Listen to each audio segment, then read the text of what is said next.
Okay.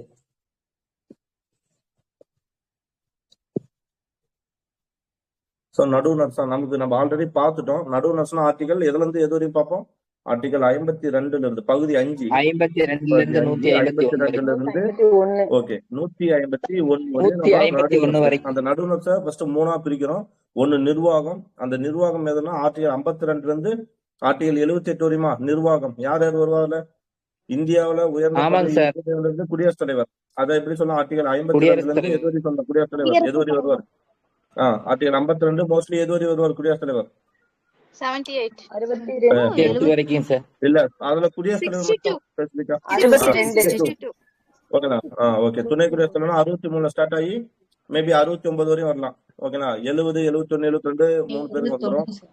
பிரதம அமைச்சர்னா 74.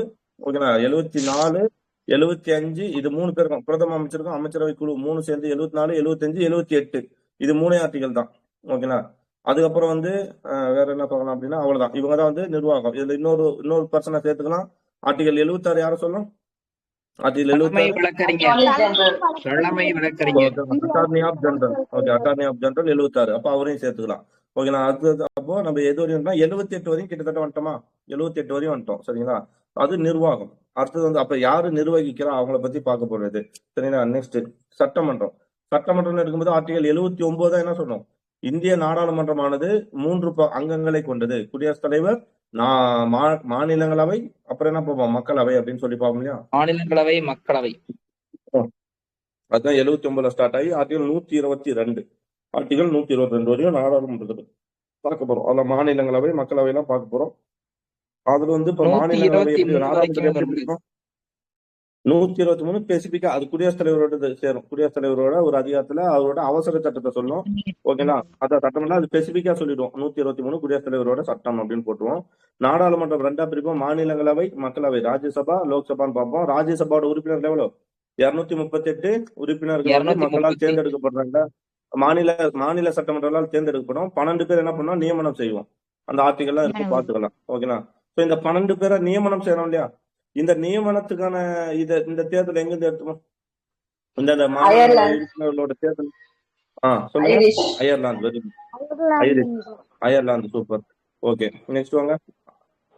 அதே அந்த தேர்தல் முறையே சவுத் ஆப்பிரிக்கா. Very good. தென்னாப்பிரிக்கா. சட்டத்திட்டம் எங்க எடுப்போம்? தென்னாப்பிரிக்கா எடுப்போம். அங்கதான் தென்னாப்பிரிக்கால தான் இந்த இதை எடுப்போம். ஓகேங்களா. அந்த தேர்தல் முறையை தென்னாப்பிரிக்கா, இந்த நியமன முறையை வந்து அயர்லாந்து எடுப்போம். சரிங்களா. ஓகே. மக்களவை வந்து லோக்சபா 543 உறுப்பினர்கள் மக்களால் தேர்ந்தெடுக்கப்பட்டவங்க. 2 உறுப்பினர் என்ன பார்த்தோம்? குடியரசுத் தலைவரால் ஆங்கிலோ இந்தியர்கள். அது இன்னைக்கு கேன்சல் ஆயிடுச்சு. ஓகேங்களா. இன்னைக்கு இல்ல. ஓகேவா. நெக்ஸ்ட் நீதித்துறை பார்ப்போம். நீதித்துறை ஆர்டிகல் 124 ஸ்டார்ட் ஆகி 147 வரையும் கொண்டு போவோம். கரெக்டுங்களா. ஓகே. உச்ச நீதிமன்றம், இந்திய தலைமை நீதிபதி, மற்ற நீதிபதி பத்தி பார்க்க போறோம். ஓகே ஸ்டார்ட் பண்ணலாமா? இந்த ஸ்ட்ரக்சர் தான் உங்களுக்கு தேவை. ஓகேவா. ஓகேங்க சார். 148 இருந்து 151 எங்க போகணும்? சிஏஜி. ஓகேங்களா. Okay okay okay. The president of India நம்ம கனெக்ட் பண்ணலாமா? ஸ்டார்டிங்ல போடலாமா? ஃபர்ஸ்ட் வந்து யார் வந்துருவா? நம்ம ஈஸியா போகலாம். 1950 ஜனவரி 26 நம்ம யாரை சூஸ் பண்ணுவோம் இந்திய குடியரசுத் தலைவரா? ராஜேந்திர பிரசாத். அவர் இறக்குற வரையும் எப்படி நேரு இறக்குற வரையும் நேரு பிரதமரோ அது மாதிரி இவர் இறக்குற வரையும் யார் பேரு? ராஜேந்திர பிரசாத். 1950 to 1962. ஓகேங்களா. 3வது முறை இவருக்கு வாய்ப்பு கிடைக்கும். ஆனா 3வது முறை அவர் நிக்க மாட்டாரு. மேபி 2 முறையா அவர் நின்றுவாரு. ஓகே. அடுத்தது வந்து அவருக்கு அடுத்து இவரு பிரதமரா இருக்கும்போது அவருக்கு துணை குடியரசுத் தலைவரா இருந்தவர் யாரு? சர்வப்பள்ளி ராதாகிருஷ்ணன். ராதாகிருஷ்ணன். அவரை தூக்கி 2வதா மாத்தணும். பல்கலைக்கழக மானிய குழுல இருந்திருப்பாருங்க சார். 1948 பல்கலைக்கழக மானிய குழு இவர் தான் காரணம். ஓகேண்ணா. Very good. சரி 1962, 67. ஓகேண்ணா. 62 to 67 5 வருஷம் இருக்காரு. அப்போ அதுக்கப்புறம் அவருக்கு அப்படி வரா ஜாகிர் ஹுசைன். யார் வரா? ஜாகிர் ஹுசைன். ஓகேண்ணா. சோ ராஜேந்திர பிரசாத் ஃபர்ஸ்ட் தலைவருங்க சார். புரியல. ஃபர்ஸ்ட் முஸ்லிம் குடியரசுத் தலைவருங்க sir. Very good. First Muslim வந்து 67 to 69 2 வருஷம் இருக்காரு. 67 to 69. சோ அப்புறம் வந்து விவி கிரி சொல்லுமா? என்ன பேரு? வரககிரி வெங்கடகிரி. ஓகேண்ணா. வரககிரி வெங்கடகிரி அவர் பேரு. 1969 இருந்து 74. ஓகேண்ணா. 67 to 69 மட்டும் ஜாகிர் ஹுசைன் வராரு, முதல் முஸ்லீமு. அதுக்கப்புறம் வந்து 69 to 74 யார் வராரு?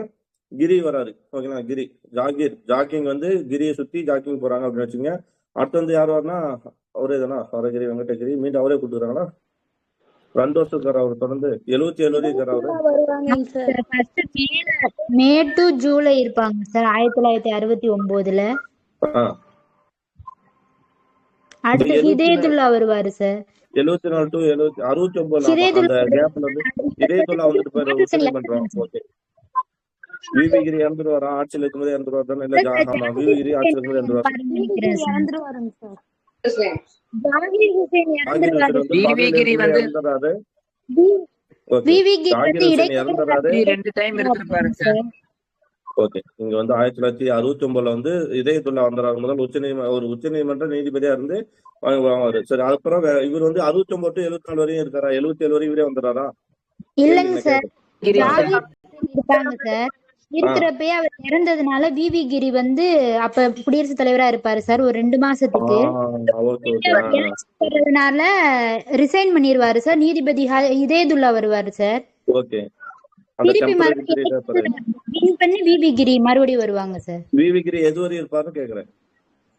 இப்ப விவிகிரி வந்து ஜாகிர் இறந்து ஒரு 2 மாசத்துக்கு இருப்பாங்க சார். ஆமாங்க சார். விவிகிரிக்கு அடுத்து யார் வரும்?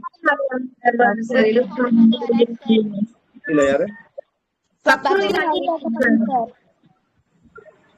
கேக்குற? ஒருத்தர் சொல்லுங்க.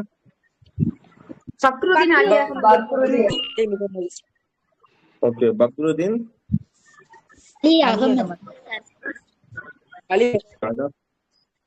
அலி அகமதுங்க சார். ஓகே. பக்ருதீன் அலி அகமது. பக்ருதீன் அலி அகமது வந்து 1974 டு 77. ஓகே, அததான் கேட்டேன். ஏன்னா 2 முறை போட்டுறாங்க, இது தப்பா போட்டுறாங்க. 74 டு 77 பக்ருதீன் அகமது அலி. அதுக்கப்புறம் வந்து 77 இருந்து 82 யார் வரா? நீலம் சஞ்சீவ் ரெட்டி. 74 டு 77 பக்ருதீன் அகமது அலி. 77 டு 82 யார் வரா? நீலம் சஞ்சீவ் ரெட்டி. 82 இருந்து 87 வந்து யார் வரா? ஜெயில் சிங் பார்ப்போம். Jail Singh 82 to 87. அதுக்கப்புறம் வந்து நான் ராமசாமி வெங்கட்ராமனா? ஆமா, ராமசாமி வெங்கட்ராமன் ஆர் வெங்கட்ராமன் சொல்லுவோம். அவர் வந்து 87 டு 92. ஓகேங்களா? 87 இருந்து 92. 92 இருந்து 97 யார் வரா? சங்கர் தயாள் சர்மா. ஓகே, சங்கர் தயாள் சர்மா 92 97. 97 டு 2002 இந்த பீரியட் தான். இது இவருக்கு அப்துல் கலாம் ஐயாவுக்கு முன்னாடி யார் வரனா? யார் அவர் பேர் பார்த்தோம்? நாராயணன். என்ன KR நாராயணனா? ஆமா, KR நாராயணன். 97 டு 2002. 2002ல இருந்து 2007 தான் APJ அப்துல் கலாம். மறக்க முடியாது. 2007 அடுத்து பிரதிபா பாட்டீல் முதல் பெண் பிரதமரா? முதல் பெண் பிரதமர் பிரதிபா பாட்டீல். இது குடியரசுத் தலைவர், முதல் பெண் குடியரசுத் தலைவர் வந்து பிரதிபா பாட்டீல். ஓகேங்களா? அப்புறம் அதுக்கப்புறம் வந்து பிரணாப் முகர்ஜி 2012 டு 2017 பிரணாப் முகர்ஜி இருப்பாரு. பிரணாப் முகர்ஜி வந்து ராம்நாத் கோவிந்த் இருப்பாரா? 2017 டு 2022. 2022 அப்புறம் யார் வருவா? 2022 இருந்து இப்போ கரண்ட்ல வந்து யார் வேணா? திரௌபதி முர்மு. திரௌபதி முர்மு முதல் பழங்குடியின பெண் குடியரசுத் தலைவர். பழங்குடியினர். ஓகே. சோ பேர் மட்டும் ஞாபகம். ஃபர்ஸ்ட் யார் வந்தா? ஃபர்ஸ்ட் வந்து ராஜேந்திர பிரசாத். ஓகே, ராஜேந்திர பிரசாத் ராஜா. ஓகே. அடுத்தது யார் வரா? 2வது யார் வரா? ஃபர்ஸ்ட் ராஜா. ஓகே. அடுத்தது யார் பார்த்தோம்? வந்து ராதாகிருஷ்ணன். ராஜா. 3வது யார் பார்த்தோம்? முதல் வந்து ஜாகிர் ஹுசேனா? முதல் முஸ்லீம் ஜாகிர் ஹுசேன். ராஜாவும் ஜாகிரும் போறாங்க. அடுத்து வந்து 4 கிரிவலம். அவன் வந்து என்ன பண்றான்னா கிரி வரலாம். விவிகிரி நடுவுல வந்து இவர் வந்துட்டு போய் இதயத்துல்லா வந்துட்டு போய் அது டெம்பரரி. அதெல்லாம் விட்டுருங்க. இதயத்துல்லா மைண்ட்ல வச்சுங்க. ஓகேங்களா? இதயத்துல்லா கட்டு விவிகிரி வந்துறாரு. விவிகிரி 74 டு 77 வரையும் இருப்பாரு. ஸோ அப்புறம் வந்து அவருக்கு அடுத்து யார் வராரு? பக்ருதீன் 74 வரையும் இருப்பாரு. 69 டு 74. அப்புறம் பக்ருதீன் அகமது. அவர் வந்து எப்ப? ஆமா, கிரி போறாங்க. கிரி போயிட்டு பக்ருதீன் வர்றாரு. 74 டு 77 அவர் வந்துறாரு. அதுக்கப்புறம் யார் வந்துறாரு? இவங்களுக்கு அடுத்து 77 நீலம் சஞ்சீவ் ரெட்டி. ஓகேங்களா? பக்ருதீன் அப்புறம் நீலம் சஞ்சீவ் ரெட்டி. நீலம் 77 டு 82 வந்துருவாரு. 82 டு 87 யார் பார்ப்போம்? 82 ஜெயில் சிங்கா? நீலம் கருத்து ஜெயில் சிங். CK குடியரசுத் தலைவர். Very good. CK குடியரசுத் தலைவர் வந்து ஜெயில் சிங். அப்புறம் 87 இருந்து 1987 இருந்து 92 வரையும் யார் பார்ப்போம் அப்படின்னா? வெங்கட்ராமன். வயசான குடியரசுத் தலைவர். ஓகே, வயசான குடியரசுத் தலைவரா? ஓகே, வெங்கட்ராமன். அதுக்கப்புறம் 92 டு 97 யார் வரணும் அப்படின்னு பார்த்தோம்னா நம்ம இவர் வந்து KR Narayanan. Shankar Dayal Sharma. Shankar Dayal Sharma. Okay okay. வெங்கட்ராமனுக்கு அடுத்து சங்கர் தயாள் சர்மா. சங்கர் தயாள் சர்மா. அப்புறம் 97 to 2002 இது வந்து யாரு வரும் அப்படின்னா இதுதான் வந்து KR நாராயணன். தலித் குடியரசுத் ஓகே. தலைவருங்க சார். அது இன்னொரு பையன் தலித் குடியரசுத் தலைவர் KR நாராயணன் வந்து முதல் தலித் குடியரசுத் தலைவர். 2002 to 2004 தலைவர் APJ. ஓகேங்களா. விஞ்ஞானிங்க சார். 2007 to 2012 வந்து 2012 வந்து யாரு வரும்னா பிரதிபா பாட்டீலா. பிரதிபா பட்டேல். பெண் குடியரசுத் தலைவருங்க சார். இது வந்து என்னது பிரணாப் முகர்ஜி. குடியரசுத் தலைவர். Okay okay. 2017 வந்து யாரு வரும்னா பிரணாப் முகர்ஜியா. அடுத்தது முகர்ஜி. 2017 இருந்து அப்புறம் 22 வரை யாரு போனா ராம்நாத் கோவிந்த். இப்ப ராம்நாத் கோவிந்த் இரண்டாவது தலித் தலைவருங்க சார். ராம்நாத் கோவிந்த் ராம்நாத் கோவிந்த் வந்து இரண்டாவது தலித் தலைவருங்க sir. Okay okay okay okay. சரி போலாமா. நடுவர் அரசின் நிர்வாகத்தில் ஆர்டிகல் 52 என்ன சொல்லுது? நடுவர் அரசின் நிர்வாகத் தலைவர் குடியரசுத் தலைவர் யாரு? சொல்லுங்க ரமேஷ். அதே மாதிரி டாக்டர் ராதாகிருஷ்ணன் அப்படிங்கிறவர் பார்த்தோம்னா தமிழ்நாட்டை சேர்ந்த முதல் குடியரசுத் தலைவருங்க சார். அதுக்கடுத்து டாக்டர் ராஜேந்திர பிரசாத் பார்த்தோம்னா வச்சுக்கோங்க சார், நீண்ட காலமா குடியரசுத் தலைவரா இருந்திருக்காரு. அதிக ஓட்டு வித்தியாசம் வந்து ஜெயிச்சிருக்காரு சார், கிட்டத்தட்ட 99.35% சார். ஜாகிர் ஹுசேன் பார்த்தோம்னா இந்தியாவை சேர்ந்த முதல் முஸ்லீம் குடியரசுத் தலைவருங்க சார். பதவியில் இருக்கும் போதே இறந்திருப்பாருங்க. விவி கிரி பார்த்தோம்னா முதல் செயல்படும் குடியரசுத் தலைவருங்க சார். முகமது ஹிதயத்துல்லா பார்த்தோம்னா இடைக்கால ஜனாதிபதி பதவி வைத்த முதல் தலைமை நீதிபதிங்க சார். அதுக்கடுத்து மறுபடியும் விவி கிரி வந்து மறுபடியும் வராருல சார். அவர் அந்த டயத்துல பார்த்தா வெறும் 50.22% ஓட்டுல வந்து ஜெயிச்சிருப்பாருங்க சார். அடுத்து வந்து பக்ருதீன் அலி அகமதுல பார்த்தோம்னா அவசர நிலை பிரகடனம் இவர் ஆட்சியில தான் கொண்டாந்துருப்பாங்க சார். அதுக்கடுத்து பிடி ஜாட்டின்னு ஒருத்தர் வருவாருங்க சார். அவர் வந்து இரண்டாவது செயல்படும் நீதிபதிங்க. அதுக்கடுத்து நீலம் சஞ்சீவி ரெட்டி 64 வயசுல வருவார். அவர் தான் இளம் வயது குடியரசுத் தலைவர், போட்டியின்றி தேர்ந்தெடுக்கப்படுவாருங்க சார். அப்புறம் மீதி வந்து கியானி ஜெயில் சிங் நான் சொல்லிட்டேன் சார். ஓகே ஓகே ஓகேண்ணா. ஸ்டார்ட் பண்ணலாம். டைம் இல்ல. நடுவர் அரசின் நிர்வாகத் தலைவர் வந்து குடியரசுத் தலைவர். ஆர்டிகல் 52 பாப்போமா. நிர்வாகத் தலைவர் அவர் தானே பார்ப்போம். அவர் பெயரளவில் நிர்வாக அதிகாரம் பெற்றவர். அவருக்கு உண்மையான அதிகாரம் கிடையாது. பெயரளவில் அவர் தான் உண்மையான அதிகாரம். இது பெயரளவில் அதிகாரம். அவர் இந்தியாவின் முதல் குடிமகன். அவர் முப்படைகளின் தலைமை தலைவர். நான் சொன்னா இந்த பாயிண்ட் இப்போ எங்கேயாவது ஞாபகம் article 53B. Article 53B. Okay அதான் பி இல்ல 2. ஓகேவா. சரி இப்ப நான் கேக்குற கேள்வி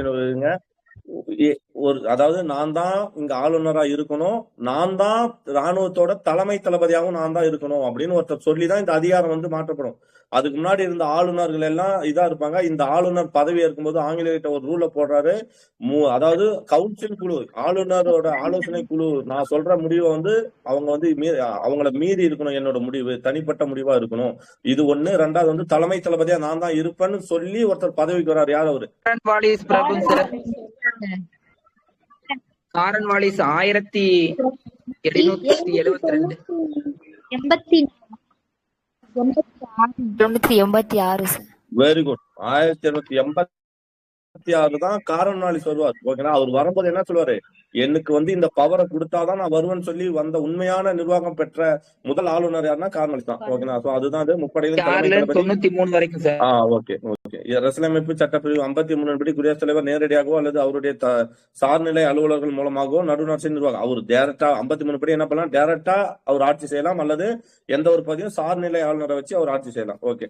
ஆர்டிகல் 52 நாட்டின் தலைவர் என்ன சொல்லுது?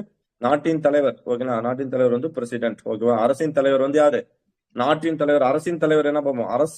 அரசாங்கத்தின் தலைவர் வந்து அரசின் தலைவர் குடியரசுத் தலைவர்.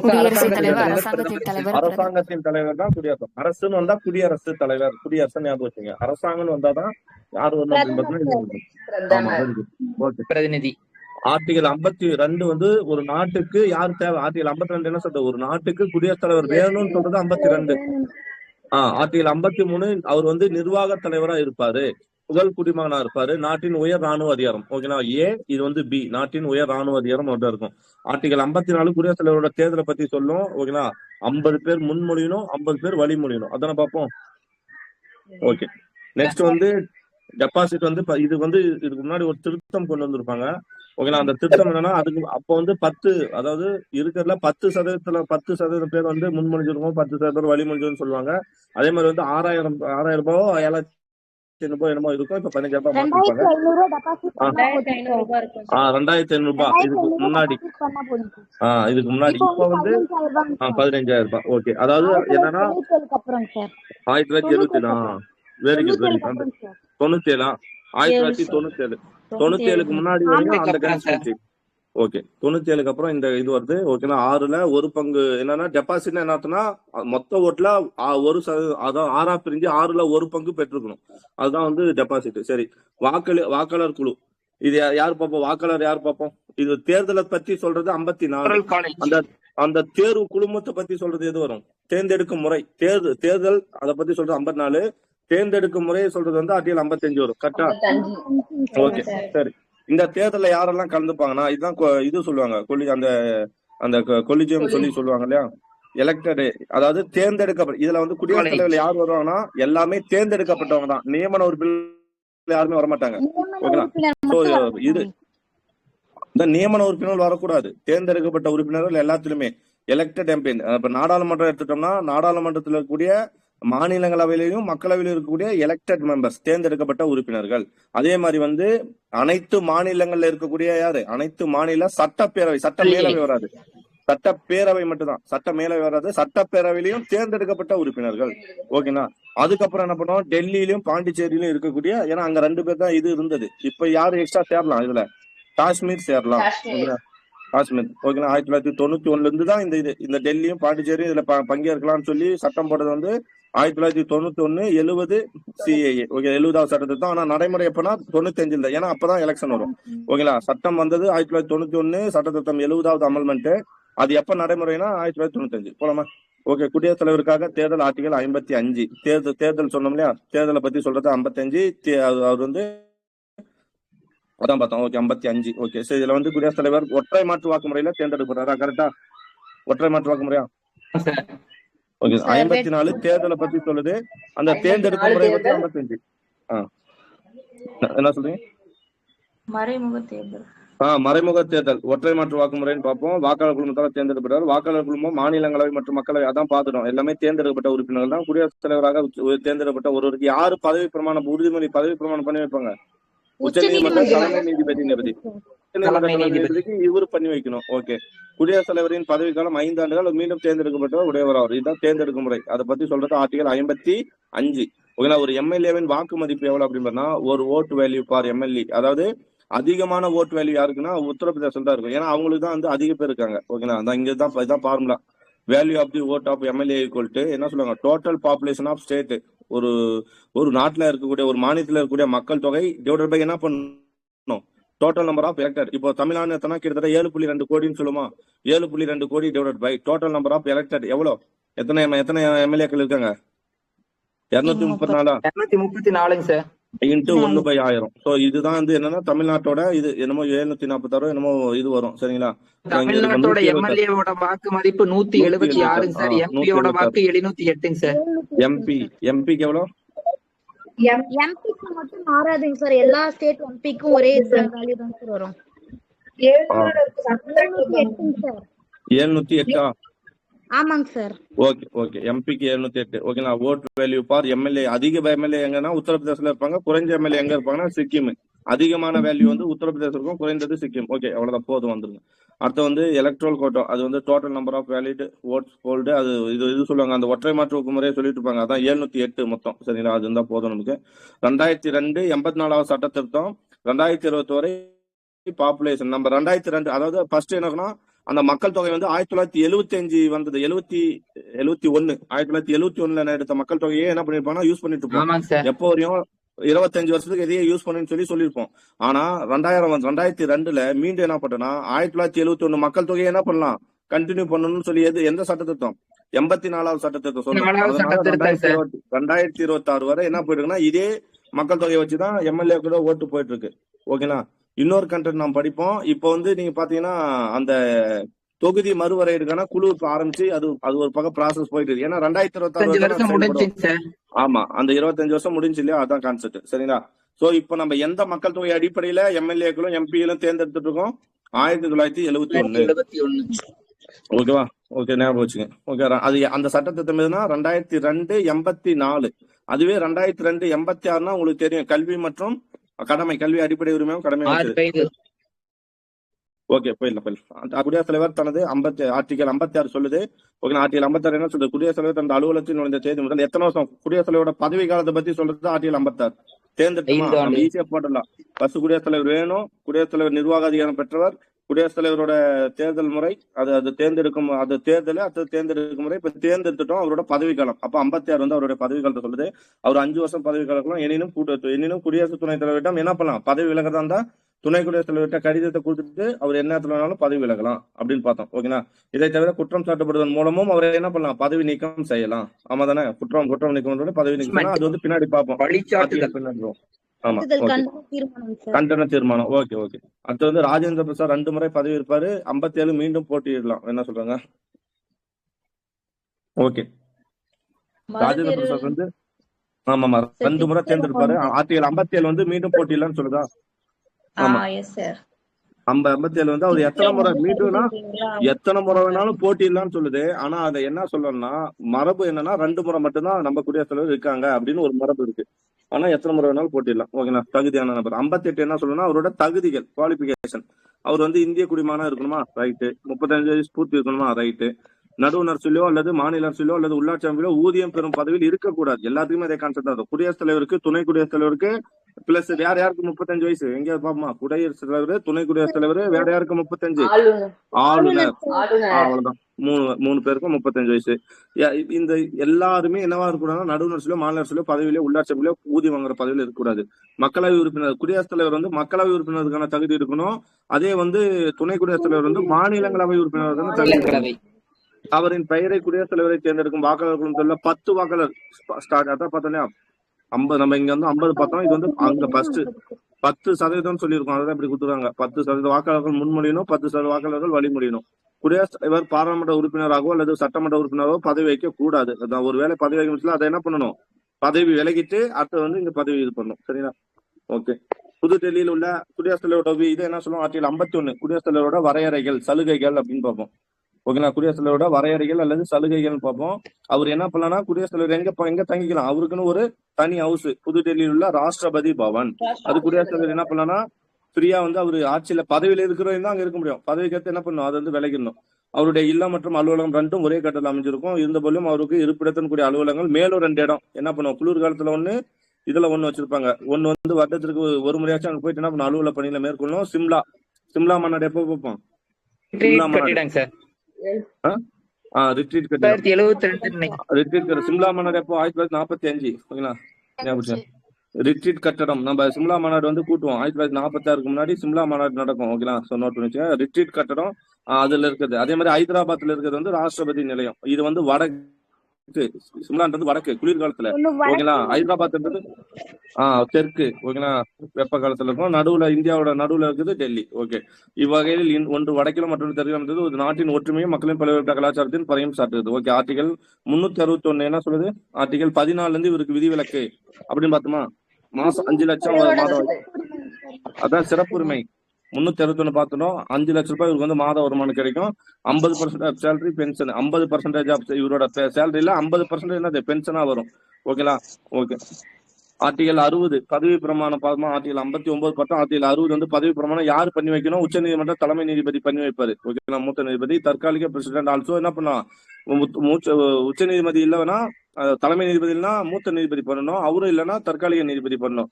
பதவியில் உண்மையுடன் பணியாற்ற வேண்டும். என்ன அவர் சொல்ற உறுதிமொழி என்ன சொன்னோம், நான் வந்து ரமேஷ் ஆகிய நான் பதவியில் உண்மையில் பணியாற்றுவேன் அப்படின்னு சொல்லி அரசியலமைப்பு சட்டத்தின் மீது சட்டம் புரியும் சொல்லுங்க. அரசமைப்பு சட்டத்தை பாதுகாப்பேன், மக்களை சேவை நல்வாழ்வு அர்ப்பணிப்பேன்னு சொல்றாரு. ஓகேவா? ஓகே. பதவி நீக்கம் 61 ஏதோ சொல்றது, பதவி வந்த பின்னாடி பதவி பிரமாணம் ஏத்துட்டாரு. அப்புறம் பதவி நீக்கத்தை பத்தி சொல்ற ஆர்டிகல் 61 என்ன சொல்றது, குடியரசுத் தலைவர் மீது குற்றம் சாட்டி என்ன தீர்மானத்தின் மூலியமா தான். இப்ப பிரதமரை பதவி நீக்கம் செய்யணும், என்ன தீர்மானம், நம்பிக்கையில்லா தீர்மானம். யாருக்கு நம்பிக்கையில்லா தீர்மானம்? பிரதமர் கொண்டு வந்தா நம்பிக்கையில்லா தீர்மானம். பிரதமர் தீர்மானம் அல்லது நம்பிக்கை தீர்மானம், 2த்துல ஏதோ ஒண்ணு. நம்பிக்கை தீர்மானம் வந்து தோல்வி அடைஞ்சா அது இதாயிருவாரு. நம்பிக்கை இல்லா தீர்மானம் ஏதோ ஒண்ணு கொண்டு வரலாம். சரி. பதவி நீக்க அது எங்க மட்டும் தான் கொண்டு வர முடியும், நம்பிக்கை இல்லா தீர்மானம் மக்களவையில. அதே இல்ல, அதான் மக்களவை இதா இருந்தா மக்களவையில, பிரதமரா இருந்தா மக்களவை, மாநில முதலமைச்சரா இருந்தா சட்டப்பேரவை. ஆனா குடியரசுத் தலைவருக்கு எங்க கொண்டு வரலாம்? 2 அவைகள்ல எந்த அவைகள்ல வேணாலும் கொண்டு வரலாம். ஓகேங்களா? 2 அவைகள்ல நான் சொல்றது பாயிண்ட் புரியுதுங்களா? ஏன்னா குடியரசுத் தலைவர் பொதுவான ஆளு. சோ அவர் எங்க அதே பிரதமர் வந்து மக்களவைக்கு தான் சொந்தம். அப்போ நம்ம எங்க வேணாலும் கொண்டு வரலாம். 2 அவையில, மாநிலங்களவையோ மக்களவையோ. ஆனா அதுக்கு ஒரு கண்டிஷன் இருக்கும். ஓகேங்களா? குடியரசுத் தலைவர் பதவி நீக்கம் செய்யப்பட்டு முதலாவது நாடாளுமன்றத்தின் எந்த ஒரு அவையிலும் அதன் மொத்த உறுப்பினர்கள் எத்தனை பேரு? 4ல் 1 பேர். ஓகேங்களா? 1/4. தீர்மானத்தின் மூலம் 4த்துல இப்ப 100 பேர் இருக்கிறாங்கன்னா அதுல 25 பேர் என்ன பண்ணும்? கையொப்பம் விட வேண்டும். 4ல் 1 பகுதியினர் தீர்மானத்தின் மூலம் ஒரு குற்றச்சாட்டை முன்வைக்கணும். அந்த குறைந்தபட்சம் 14 அதை வந்து இவருக்கு குடியரசுத் தலைவருக்கு எத்தனை நாள் முன்னாடி நோட்டீஸ் சொல்லணும்? 14 நாள் நோட்டீஸ் சொல்லணும். ஆமா, அத்தகைய தீர்மானம் ஒரு சபையால் ஃபர்ஸ்ட் வந்து ஒரு சபையால விவாதிக்கப்பட்டுச்சு. அந்த தீர்மானம் வந்து அவங்களால ஓகே பண்ணி அடுத்தது எங்க அனுப்பணும்? 2வது அவைக்கு அனுப்பணும். ஓகேங்களா? 3ல் 2 பங்கு சிறப்பு கண்டன தீர்மானத்துக்கு என்ன பெரும்பான்மை? சிறப்பு பெரும்பான்மை. 3ல் 2 எளிய பெரும்பான்மை கிடையாது. 3ல் 2 பங்கு அதை ஏத்துக்கிட்டா மட்டும்தான் இதாகும். அடுத்தது அந்த அவையில நிறைவேற்றப்பட்டு அடுத்தது மற்றொரு அவைக்கு போனோம். அங்கேயும் அதே ப்ராசஸ் நடக்கும். ஓகேங்களா? பதவி அப்போ பதவி 61 முடிஞ்சா பதவி அது மாதிரி யாராவது நீக்கப்பட்டிருக்காங்களா இந்திய வரலாற்றுல? யாருமே நீக்கப்படல. அடுத்து வந்து 62 அது வந்து என்ன சொன்னோம்? குடியரசுத் தலைவரோட பதவி என்னவா இருக்கக்கூடாது? காலியாக இருக்கவே கூடாது. ஒரு இதயத்துள்ள வராரு, அதனாலதான் வராரு. ஓகேங்களா? காலியா இருக்கக்கூடாது. குடியரசுத் தலைவர் பதவி கீழ்கண்ட வழியில் காலியெல்லாம் 5 ஆண்டுகள்ல பதவி காலான பின்னாடி என்ன பண்ண எலெக்ஷன் நடக்குது, அதனால காலியா இருக்கலாம். அவரது பதவி விலகல், அவர் திடீர்னு பதவி விலகிட்டா, இல்ல அவர் வந்து அவரை பதவி நீக்கம் செஞ்சுட்டா, இல்ல அவர் மரணத்தின் மூலமா, இல்ல அவர் தகுதியை இழந்துட்டா, தேர்தல் செல்லாதுன்னு அறிவிக்கப்பட்டா பிரதமர் பதவி குடியரசுத் தலைவரோட பதவி காலியாகும்.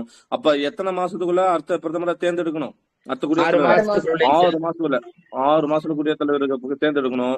அதுவரை யார் அந்த இடத்த ஃபில் பண்ணுவா? துணை குடியரசுத் தலைவர் அங்க குடியரசுத் தலைவரா செயல்படுவார். அது வரையும் இந்த சிட்டி ரோபோ என்ன பண்ணும்னா அமைதியா இருக்கும். அதுக்கப்புறம் ரெட் சிப் அதுக்குள்ள சொருகிட்டு துணை குடியரசுத் தலைவர் தூக்கிட்டு போய் எங்க வச்சிருவாங்க? துணை குடியரசுத் தலைவரா வச்சிருவாங்க. சரிங்களா? ஓகே. மேலும் பதவியில் இருக்கும் குடியரசுத் தலைவர் நோய் இயலாமை அல்லது வேறு காரணங்களாலையும், அதாவது பதவியிலே இருப்பாரு, சில நாள் மெடிக்கல் லீவு அந்த மாதிரி அவரோட செயல்பட முடியலனாலும் அந்த சமயத்துல யாரு இருக்கலாம்? துணை குடியரசுத் தலைவர் அவரோட வேலையை செய்வாரு அப்படின்னு பார்ப்போம். ஓகே. சரி, நெக்ஸ்ட் 1977 பக்ருதீன் அலி அகமது அவர் இறப்பு. ஓகேங்களா? அவர் இறந்தும் போது ஜாட்டி என்ற துணை குடியரசுத் தலைவர் தற்காலிக பிரசிடென்டா மாறாரு. ஓகேங்களா? 1977 ஓகேவா? பக்ருதீன் அலி அகமது அவர் இறந்துறாரு. அவர் இறந்த முன்னாடி ஜாட்டி என்ற துணை குடியரசுத் தலைவர் என்ன பண்றாரு? தற்காலிக பிரசிடென்டா இருக்காரு. 6 மாசத்துல என்ன பண்ணோம்? எலெக்ஷன் வச்சு யாரை தேர்ந்தெடுக்கிறோம்? போட்டியின்றி தேர்ந்தெடுக்கப்பட்டவர் நீலம் சஞ்சீவ் ரெட்டி. 1977 to 82. என்ன சொன்னீங்க? இளம் வயது பிரதமர். Very good. 1969 first 1969 Zakir Hussain. Okay. Zakir Hussain வந்து பதவியில் இருக்கும்போதே இறந்துறாரு. அவர் இறந்த பின்னாடி விவி கிரி துணை குடியரசுத் தலைவரா இருந்தவர் தற்காலிக குடியரசுத் தலைவரா மாறுவாரு. தற்காலிக குடியரசுத் தலைவரா அவர் இருந்துட்டு அவர் என்ன பண்ணுவாருன்னா அவர் குடியரசுத் தலைவர் போட்டிக்கு என்ன பண்ணுவாரு? நாமினேட் பண்ணுவாரு. நாம தான் ஒரு இது பார்த்தோம்ல, குடியரசுத் தலைவர் போட்டியில் நிற்கும் போது அவர் யாரா இருக்கக்கூடாது? பதவி விலகிடுறாரு. பதவி விலகிட்டு விவிகிரி வந்து விடுறாரு. அதனால அதுவரையும் நடுவுல யாருக்கு? இப்ப துணை குடியரசுத் தலைவர் பதவியும் காலி, குடியரசுத் தலைவர் பதவியும் காலி. அப்ப தற்காலிக குடியரசுத் தலைவரா இதே 1969 வராது. ஓகே, நெக்ஸ்ட் பார்த்தோம். ஓகே. குடியரசுத் தலைவருக்கு நிறைய அதிகாரம் உண்டு. நிர்வாக அதிகாரம், சட்டமன்ற அதிகாரம், நீதி, ராஜதந்திரம், ராணுவம், நெருக்கடி நிலை. ஓகேவா? பார்க்கலாமா? டைம் எல்லாம் கொஞ்சம் வேகமா போயிடலாம். ஓகேங்களா? ஆர்டிகல் 77 குடியரசுத் தலைவர் நாம் சொன்னோம்லையா? ஆர்டிகல் 77 என்ன சொல்றது?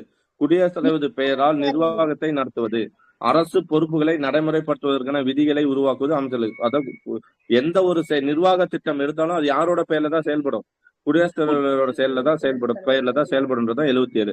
அமைச்சரவை குழு முக்கிய முடிவுகளை பற்றி அறிந்திருப்பதும் அமைச்சர்கள் குழுவின் கவனத்திற்கும் பரிசீலனைக்கும் எந்த ஒரு விஷயத்தையும் கொண்டு வருது. அதாவது நாட்டுல ஏதோ ஒண்ணு நடக்குது, இதை பத்தி விவாதிங்க அப்படின்னு சொல்லி குடியரசுத் தலைவர் யாருக்கு விஷயத்தை கொண்டு போலாம்? அமைச்சரவைக்கு ஒரு முக்கிய முடிவுகளை பற்றி என்ன பண்ணலாம்? பரிசீலனைக்கு அந்த முடிவை கொண்டு போறதுக்கு கவனத்தால் செலுத்துறதுக்கு அவர் பரிசீலனைக்கலாம். இப்ப நீட்டை பத்தி ஒரு பிரச்சனை போயிடுது, நீங்க என்ன பண்ணுங்க, இந்த நீட்டை பத்தி ஏதாவது ஒரு முடிவுக்கு வாங்க அப்படின்னு சொல்லி குடியரசுத் தலைவர் யாருக்கு அனுப்பலாம்? அந்த விஷயத்த அமைச்சரவை குழுக்கு அனுப்பலாம். ஏன்னா ஆர்டிகல் 73 என்ன சொல்லு, 74 என்ன சொல்லுதுன்னா, குடியரசுத் தலைவருக்கு உதவி செய்ய ஆலோசனை வழங்க ஒரு அமைச்சரவை குழு வேணும்னு சொல்லுதா? அததான் இங்க சொல்றாங்க. ஓகே. ஆர்டிகல் 74 சொல்றாங்க. 74 ஒரு முக்கியமான பொறுப்புகளுக்கு நியமனங்கள் செய்வதும் நீக்குவதும். முக்கியமான பொறுப்புகள் இப்ப நம்ம பார்ப்போம். அட்டார்னி ஜெனரல் யார் நியமிப்பா? அப்ப அது மாதிரி அட்டார்னி ஜெனரல், தேசிய பிற்படுத்தப்பட்ட ஆணையம், தேசிய பட்டியலினத்தர் ஆணையம், இந்த மாதிரி இது மாதிரி முக்கியமான ஆளுங்கள்லாம் யாரு நியமனம் செய்வா? எல்லா பொறுப்பு, முக்கியமான பொறுப்பு எல்லாருமே யாரா? குடியரசுத் தலைவர் தான் நியமனம். குடியரசுத் தலைவர், ஆளுநர். ஆளுநர், துணை குடியரசுத் தலைவர் பிளஸ் வந்து இந்த சிஏஜி இவங்க எல்லாத்தையுமே யார் தான் நியமனம் செய்வா? ஆனா யாரு இவங்களதான் நியமனம் செய்யணும். அதாவது இவர் டைரக்டா நியமனம் செய்ய மாட்டாரு. அமைச்சரவை குழு யார பரிந்துரைக்குதோ அவரை இவர் வந்து நியமனம் செய்வார். அவ்வளவுதான். அயல் நாடுகள்ல நான் சொன்னலையா, ஒரு நாள் சொன்னால, அயல் நாடுகளோட உறவுகள் எது யாரோட கண்ட்ரோல்ல தான் இருக்கும்? குடியரசுத் தலைவரோட கண்ட்ரோல்ல தான் இருக்கும். ஓகே. 5 முப்படைகளின் தலைவராக இருப்பாரா? முப்படைகளின் தலைவராக இருப்பாரா? கண்டிப்பா இருப்பாரு. உச்ச நீதிமன்றம் மற்றும் இதர சுயேட்சை அமைப்புகளுக்கான நடைமுறை விதிகளையும் வரையறைகளையும் வகிப்பது உச்ச நீதிமன்றத்தோட இதர சுயேட்சை. ஓகே. குடியரசுத் தலைவர் நினைச்சா உச்ச நீதிமன்றத்தோட தலைமையிடத்தை எங்க வேணாலும் மாத்தலாம். ஞாபகம் இருக்கா? படிச்சிருக்கீங்களா? குடியரசுத் தலைவர் நினைச்சா உச்ச நீதிமன்றத்தை எங்க வேணாலும் மாத்தலாம். அதுல அதோட கிளைகளை உருவாக்கலாம். ஓகேவா? அடுத்தது மாநில அரசுகளுக்கான வழிகாட்டுதல்களையும் ஆணைகளையும் அனுப்புவது மற்றும் அரசமைப்பு இயந்திரம் செயலற்ற போகும்போது என்னது முக்கியமான விஷயம். ஆர்டிகல் 356 அவர் செயல்படுத்தலாம். கரெக்டா? ஒன்றிய ஆளுகைக்கு உட்பட்ட பகுதி மற்றும் பட்டியலினப்பட்ட பகுதி எதை சொல்லுது? அட்டவணை 5 மற்றும் அட்டவணை 6, அதாவது பகுதி 10. குடியரசுத் தலைவர் நினைச்சா என்ன பண்ணலாம்? ஒன்றிய ஆளுகைக்கு உட்பட்ட பகுதி மற்றும் பட்டியலின மற்றும் பழங்குடியின பகுதியில நிர்வகிக்கிறது யார்? இவர் தான். இவரோட டேரக்ட் கண்ட்ரோல தானே இருக்கும். பார்த்தோம், ஞாபகம் இருக்கா இல்லையா? அட்டவணை 5, அட்டவணை 6, அதே மாதிரி பகுதி 10. ஓகேவா? ஓகே. நெக்ஸ்ட் போலாமா? அடுத்து வந்து நியமனம் யாரா? பிரதமர். ஆர்டிகல் 75. பிரதமரையும் மற்ற அமைச்சர்கள் எந்த ஆர்டிகல் படி நியமிச்சாரு? ஆர்டிகல் 75 படி. ஆளுநர் 155. ஆளுநர் 155 குடியரசுத் நியமனம் செய்யறாங்க. ஓகே. ஆளுநர் 155. உச்ச நீதிமன்ற நீதிபதிகள் பாப்பமா ஆர்டிகல் 124 படி. ஓகேங்களா? அடுத்து வந்து சிஏஜி 148. தேர்தல் ஆணையர் 324. நிதிக்குழு உறுப்பினர்கள் 280. தேசிய மனித உரிமை ஆணையம், சிறுபான்மையினர் ஆணையம். ஓகேங்களா? தேசிய மனித உரிமை ஆணையம், சிறுபான்மையினர். அதுல வந்து சட்டம் ஆட்சியில் கிடையாது. இதெல்லாம் சட்டத்தின் அடிப்படையில் வந்து ஆணையங்கள். சரிங்களா? தேசிய மனித உரிமை ஆணையம் 1993 சட்டம், அது மூலியமா மனித உரிமை ஆணையம். ஓகேங்களா? ஓகே. சிறுபான்மை ஆணையம் தெரியல, 92 என்னன்னு தெரியல. சரி, அடுத்து வந்து சட்டமன்ற அதிகாரம் பார்த்தலாமா? ஒரு நாடாளுமன்றத்தின் அவைகளின் கூட்டங்களை கூட்டுவது, மக்களவை ஒத்திவைப்பு மற்றும் மக்களவையை கலைத்தல். என்ன ஆர்டிகல் 85. நம்ம பார்ப்போம். நாடாளுமன்றத்தின் அவைகளை கூட்டுறது, கலைக்கிறது, ஒத்தி வைக்கிறது. இடமே ஆர்டிகல் 85. வருஷத்துக்கு எத்தனை முறையாச்சும் கூட்டணும்? 2. இந்தியாவில் எத்தனை முறை கூட்டப்படுது? 3. ஓகேவா? ஓகே. Next okay. மாநிலங்களவைக்கு 12. ஆர்டிகல் 80 என்ன சொல்லுது? மாநிலங்களவைக்கு 12 உறுப்பினர்களை நாம் பார்த்தோம்ல. மேலவைக்கு ஆர்டிகல் 80. ஆர்டிகல் 80ல 2. ஆர்டிகல் 80ல 2 நோட்டினேஷன் 80க்குள்ள 2. ஓகேவா? அதே மாதிரி வந்து மக்களவைக்கு 3 சார். 80ல 3 சார். 80ல 3. ஓகே. 80ல 3. அதே மாதிரி மக்களவைக்கு 20 உறுப்பினர்களை நியமனம் செய்யுது. அது என்ன ஆர்டிகல்? லோக்சபா 331ல 2. 331. ஓகே. அங்க வந்து 2 உறுப்பினர்கள் நியமனம் செய்யறாரு. ஓகே. ஓகேவா? நெக்ஸ்ட் நாடாளுமன்ற கூட்டங்களின் துவக்க உரையை நிகழ்த்துவது. துவக்க உரை எதுல வரணும்? ஆர்டிகல் 86. நாடாளுமன்றத்து தகவல் 86. துவக்க உரை வந்து 86. நிதி சாராத முன்னுரையின் மீது முழுமையான அல்லது தற்காலிக மறுதளிப்பு அதிகாரத்தை பயன்படுத்துது. நிதி சாராத முன்னுரையின் மீது முழுமையான அல்லது தற்காலிக மறுதளிப்பு எதை சொல்றோம்? ஆர்டிகல் 111. ஒப்புதல் அளிக்கிறது, திருப்பி அனுப்பலாம், இல்ல வந்து என்ன பண்ணலாம், நிறுத்தி வைக்கலாம் அப்படின்னு சொல்லலாம். ஆர்டிகல் 111. ஓகேவா? சில வகையான முன்வரைவுகளை நாடாளுமன்றத்தில் கொண்டு வருவதற்கான அனுமதியை வழங்குது. இப்போ என்ன பார்த்தோம்? ஒரு சில இதெல்லாம் பார்த்தோம் இல்லையா? இப்ப லாஸ்டா கூட ஏதோ ஒண்ணு பார்த்தோம். இவரோட முன்வரைவு வந்து வாங்கிட்டு தான் இது பண்ணணும். ராணுவ சட்டத்தை அமல்படுத்தும் போது குடியரசுத் தலைவர் அது பார்க்கல. அதுல ஏதோ ஒண்ணு பார்த்தோமே, சொன்னனே, இவரோட முன்வரைவு வாங்கிட்டு தான் பண்ணணும்ட்டு.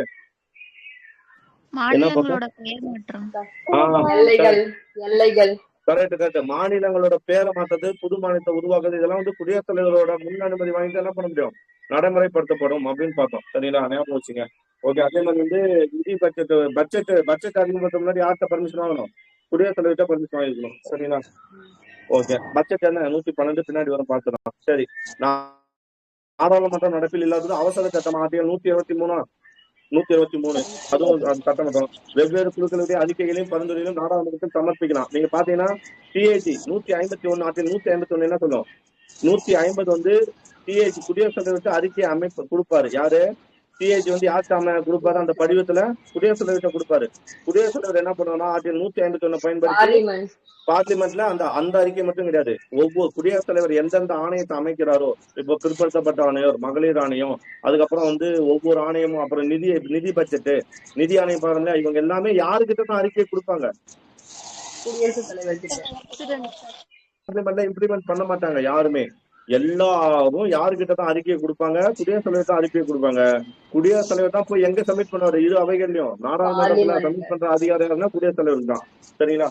அதுதான் சொல்லுது. அப்புறம் மக்களவையின் இடைக்கால அவை தலைவரை நியமிப்பது. மக்களவையோட இடைக்கால, ஏன்னா இப்ப யாரும் தலைமை தாங்கல அப்படின்னா இடைக்கால அவையை வந்து இது பண்றது. அப்புறம் மக்களவையின் இடைக்கால அவையா இன்னொன்னு முக்கியமா போவோம், கூட்டு கூட்டத்தை கூட்டும் அதிகாரம் யாருக்கு உண்டு? கூட்டு கூட்டத்தை கூட்டு கூட்டம் குடியரசுத் தலைவர் தான் சார். 123 சார். 108 அவசர சட்டம் 108. ஆனா இந்த கூட்டு கூட்டத்தை யாரு தலைமை தாங்குவா? மக்களவை சபாநாயகர் மக்களவை சபாநாயகர் தான் தலைமை தாங்குவார். ஓகே, 108. ஓகே, அது துறைமுகங்கள் மற்றும் விமான நிலையங்கள் தொடர்பான சட்டங்களை நீட்டிப்பது, மாற்றி அமைப்பது அல்லது நீக்குவது. துறைமுகங்கள் மற்றும் விமான நிலையம் இருக்கு.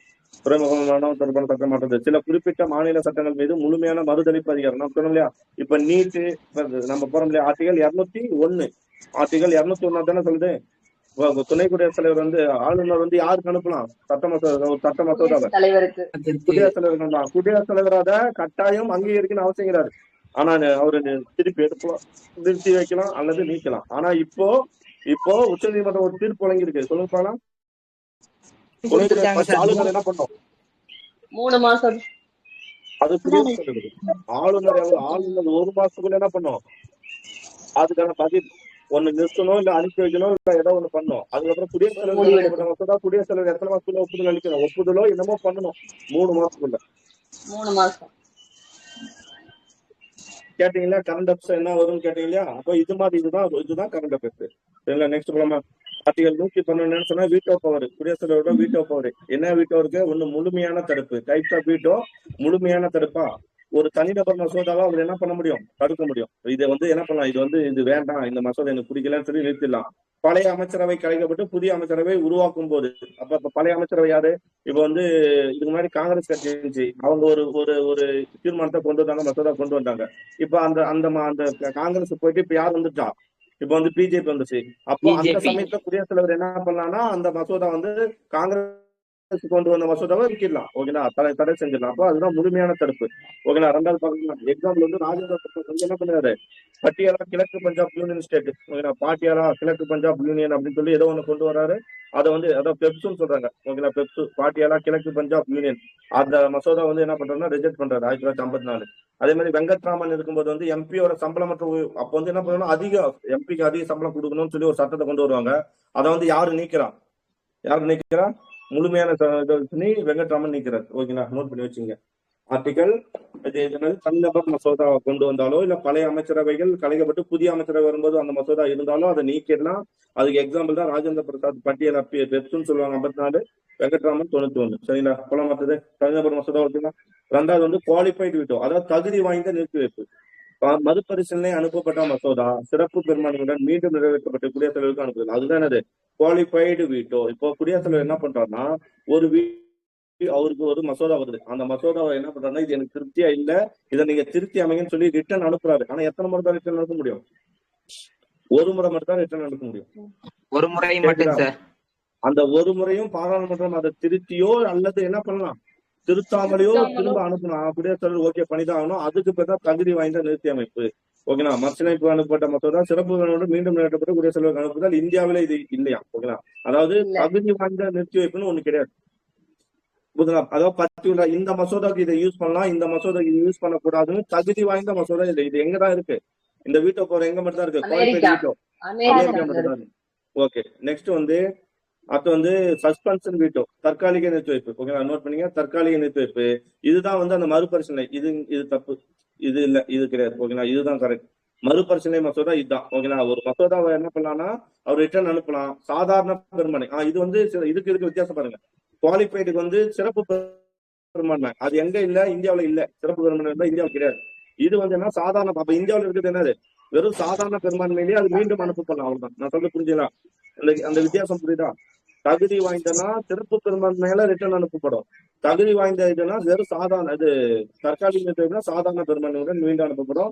2006 ஏபிஜே அப்துல் கலாம் வந்து இதை யூஸ் பண்ணிருக்காரு. ஓகேங்களா? 2006 ஏபிஜே அப்துல் கலாம் இந்த சஸ்பென்ஷன் வீட்டோவை யூஸ் பண்ணிருக்காரு. அப்புறம் பாக்கெட் வீடோ. பாக்கெட் வீடோ என்னது தாமதப்படுத்து வீடோ. அது வந்து கால வரையறே இல்லை. கால வரையறே இல்லாம என்ன பண்ணுவோம், பாக்கெட்ல போட்டு வச்சுக்கிட்டா இது கால வரையறை இல்லாமல் சட்டசபையில் வைத்துக் கொள்வது. அது மாதிரி என்ன பண்ணிருக்காங்கன்னா இந்தியாவில் அது மாதிரி எதுவும் பண்ணது இல்லையா? அமெரிக்கா. ஓகேங்களா? அமெரிக்கால எத்தனை டேஸ் இருக்கு? ஜெயில் சிங் பண்ணிக்கிறார். அமெரிக்கால எத்தனை நாள் கால வரையறை? 10 நாள் தான். ஆனா இந்தியாவில அந்த கால வரையறை இல்லை.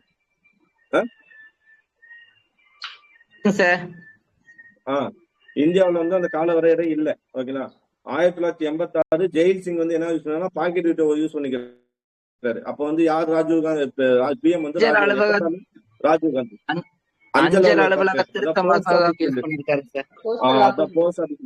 போஸ்ட் ஆபீஸ் பில்ல தான் நிறுத்தி வச்சிருப்பாரு. அது வந்து பத்திரிகை சுதந்திரத்தை வந்து பாதிக்குது அப்படின்னு சொல்லி இந்த பாக்கெட் வீட்டோவை யூஸ் பண்ணிருப்பாரு. ஓகேங்களா? எத்தனை வருஷம்? 3 இயர்ஸ். 3 வருஷம் என்ன பண்ணாரு, அந்த மசோதா மேல எந்த நடவடிக்கையுமே எடுக்காம விட்டுக்கிறாரு.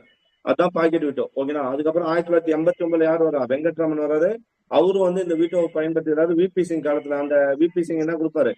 விபி சிங் யாரு? அப்ப வந்து பிரதமர் வந்து விபி சிங். அந்த இது பாத்தீங்கன்னா மண்டல் கமிஷனோட இடஒதுக்கீடு. ஓகேவா? சரி. அப்போ ஓகே, பாக்கெட் வீட்டோட என்னன்னு சொல்லிச்சா 1986 பாக்கெட் வீட்டோன்றது வந்து கால வரையறையின்றி நிறுத்தி வைக்கதான் பாக்கெட் வீட்டோ. அது வந்து அமெரிக்கால 10 நாள் வரையறை. நம்ம இந்தியாவில அது கால வரையறை கொடுக்கல. அதை வந்து யூஸ் பண்ணது யாரு அப்படின்னு பார்த்தோம்னா ஜெயில் சிங் ஃபர்ஸ்ட் இந்த போஸ்ட் ஆபீஸ் பில்லுன்னுவாங்க. ஓகேங்களா? 2வது வந்து யாரு அப்படின்னு பார்த்தோம்னா 1989 வெங்கட்ராமன். அப்ப வந்து விபி சிங் வந்து இதா இருக்காரு. சரிங்களா? அதான். ஓகே, அது வந்து மாநில சட்டமன்ற மசோதாவும். அதுதான் மாநில சட்டமன்ற மசோதா. ஆளுநர் ஒப்புதல் மறுப்பு. இது வந்து மாநில சட்டமன்ற மசோதா. ஆளுநர் வந்து என்ன பண்ணலாம்னா ஒப்புதல் அளிக்கலாம், மறுக்கலாம், அல்லது வந்து ஹோல்டு பண்ணி வைக்கலாம் அப்படின்னு சொல்றாங்க. இது ஓகேங்களா? இது மாநில சட்டமன்ற மசோதா. அது ஆர்டிகல் வந்து 200 சொல்லுது. அதான் சொல்லுது இது. ஓகே, நெக்ஸ்ட் அரசியலமைப்பு திருத்தத்துல யூஸ் பண்ண முடியாதுங்க சார். முடியாது. அரசியலமைப்பு திருத்தத்துக்கு யூஸ் பண்ண முடியாது. பண மசோதாவும் யூஸ் பண்ண முடியாது. ஓகேவா? பண மசோதா அப்புறம் வந்து பட்ஜெட் யூஸ் பண்ண முடியாது. ஓகே, அடுத்தது வாங்க. ஆர்டிகல் 201 என்ன சொல்றோம்? ஆர்டிகல் 201 என்ன சொன்னேன்?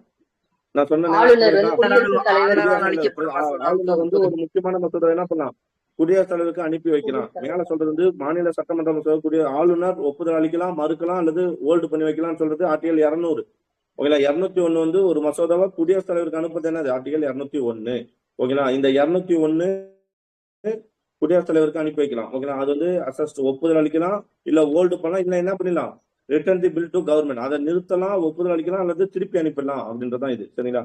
மசோதா அகைன்ஸ்ட் டிபிஎஸ்பி. இது எதுக்கு எதிராக இருக்கா? அகைன்ஸ்ட் டிபிஎஸ்பி HC என்ன அன்கான்ஸ்டிடியூஷனல் நேஷனல் இம்பார்ட்டன்ஸ். இது வந்து என்ன பண்ணுதுன்னா ஹைகோர்ட் சொல்லியிருக்கு. இது வந்து எது அரசியலமைப்பு எதிராக இருக்குன்னா அந்த சட்டத்தை போச்சு. இப்ப ஒரு ஞாபகம் இருக்கா? தமிழ்நாடு வந்து எத்தனை பேராணிகளை வந்து இப்போ சட்டமாக்கிடுச்சு? 10. உச்ச நீதிமன்றம் 10 ஞாபகம் இருக்கா இல்லையா? தமிழ்நாடு வந்து என்ன பண்ணுச்சுன்னா ஆளுநருக்கு அனுப்பின மசோதா ஆளுநர் குடியரசுத் தலைவருக்கு அனுப்பி வச்சு கால வரையறையின்றி நிக்க வைக்கப்பட்டது. அந்த 10 மசோதாவும் என்னது, இது வந்து அரசியலமைப்பை மீறி உள்ளது அப்படின்னு சொல்லி இந்த 10 மசோதாக்களும் சட்டமாக்கப்படும் சொல்லி உச்ச நீதிமன்றம் தீர்ப்பு அளிச்சா ஞாபகம் இருக்கா? ஓகேவா? சோ அதுதான் அது எந்த அப்போ அந்த உச்ச நீதிமன்றத்தோட அதிகாரம் என்ன? மசோதாக்களை சட்டமாக்கிய உச்ச நீதிமன்றத்தோட சிறப்பு அதிகாரம் என்ன? ஆர்டிகல் 142.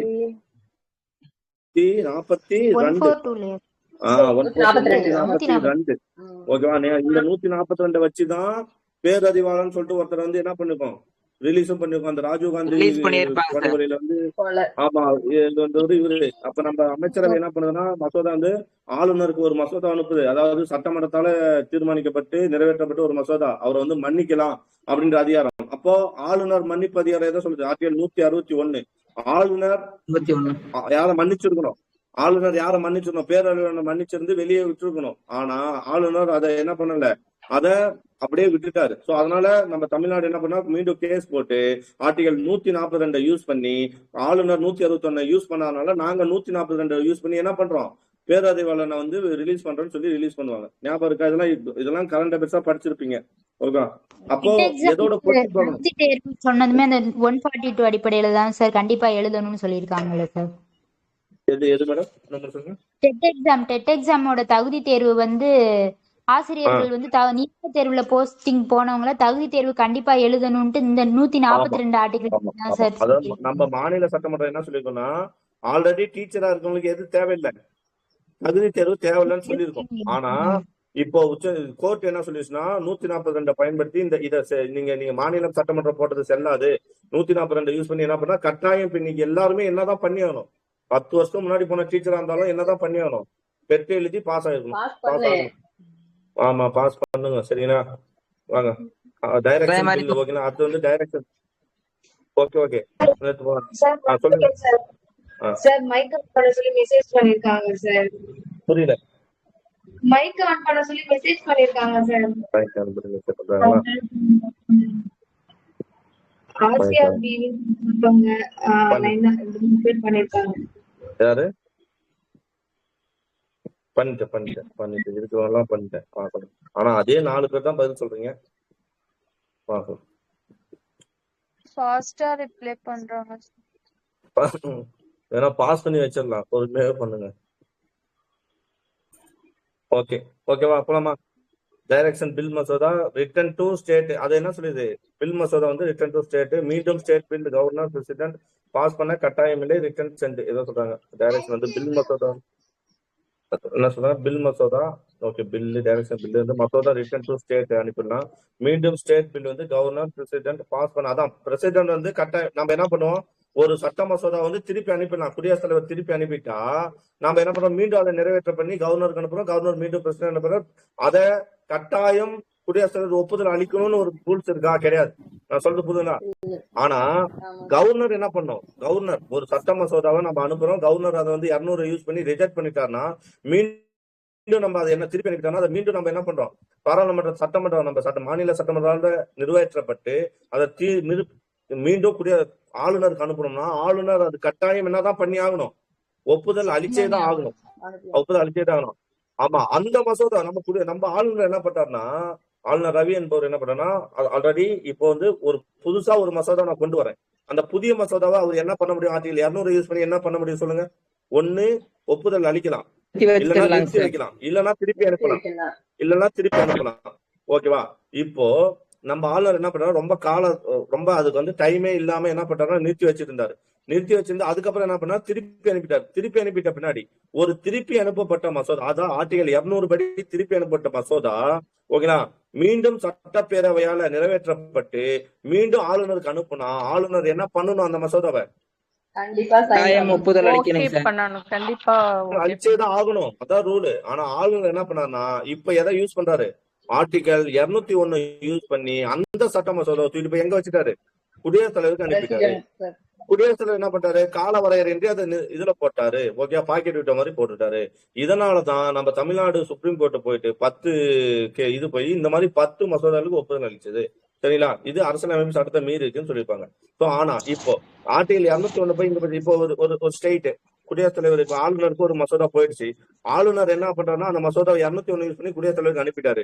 குடியரசுத் தலைவர் வந்து அதை திருப்பி அனுப்பிட்டாரு. திருப்பி அனுப்பின பின்னாடி திருப்பி மாநில அரசு என்ன பண்ணா அதை மீண்டும் திருத்தி ஆளுநருக்கு அனுப்புது. ஆளுநர் குடியரசுத் தலைவருக்கு அனுப்புறது. இப்ப கட்டாயம் குடியரசுத் தலைவருக்கு ஒப்புதல் அளிச்சுதான் ஆகணுமா?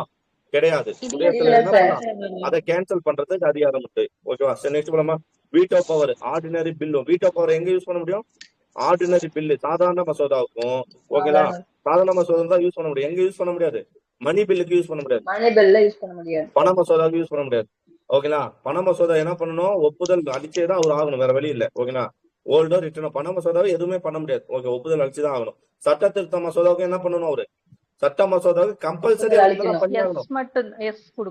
ஆமா, ஓகேவா? ஓகே, 1970 அது எந்த சட்டத்தின் மூலியமா, 1970.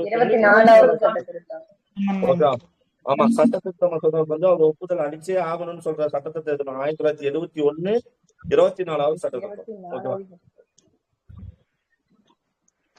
நிதி அதிகாரம் பாக்கலாமா? முன் அனுமதியுடன் நிதி. ஆமா, அது நம்ம பக்கத்துல மணி பில்லு சொன்னா பண மசோதா குடியரசுத் தலைவரோட ஒப்புதலை வாங்கணும். ஆர்டிகல் 100 சொல்லுங்க, யாராவது பண மசோதா ஒப்புதல் வாங்கணும்னு சொல்றது 109. நான் சொல்றது புரியுதா? பண மசோதாவுக்கு யாருக்கிட்ட ஒப்புதல் வாங்கணும், குடியரசுத் தலைவர்கிட்ட ஒப்புதல் வாங்கணும்னு சொல்லக்கூடிய ஆர்டிகல் 109. அது பண மசோதா அறிமுகப்படுத்ததான் 110. ஓகேங்களா. இந்தியாவில் ஒதுக்கீடு செய்யப்படாத நிதியை கட்டுப்பாட்டு வைத்தனர். இந்தியாவில ஒதுக்கீடு செய்யப்படாத நிதி, அதாவது எதிர்பாராத நிதினு ஒண்ணு சொல்லுவோம். ஓகேங்களா. அவசர காலத்துல இப்ப டக்குன்னு ஒரு போர் இருந்துச்சு. அப்ப அந்த போர்ல ஆயுதங்கள் வாங்க காசு வேணும். அப்ப குடியரசுத் தலைவர் என்ன பண்ணுவாங்க, அவசர கால நிதினு ஒண்ணு பாதுகாத்து இருப்பாரு. அந்த நிதி என்னது, ஆர்டிகல் ஞாபகம் இருக்கா? ஆர்டிகல் 267 6 வருமா 7 வருமா? 267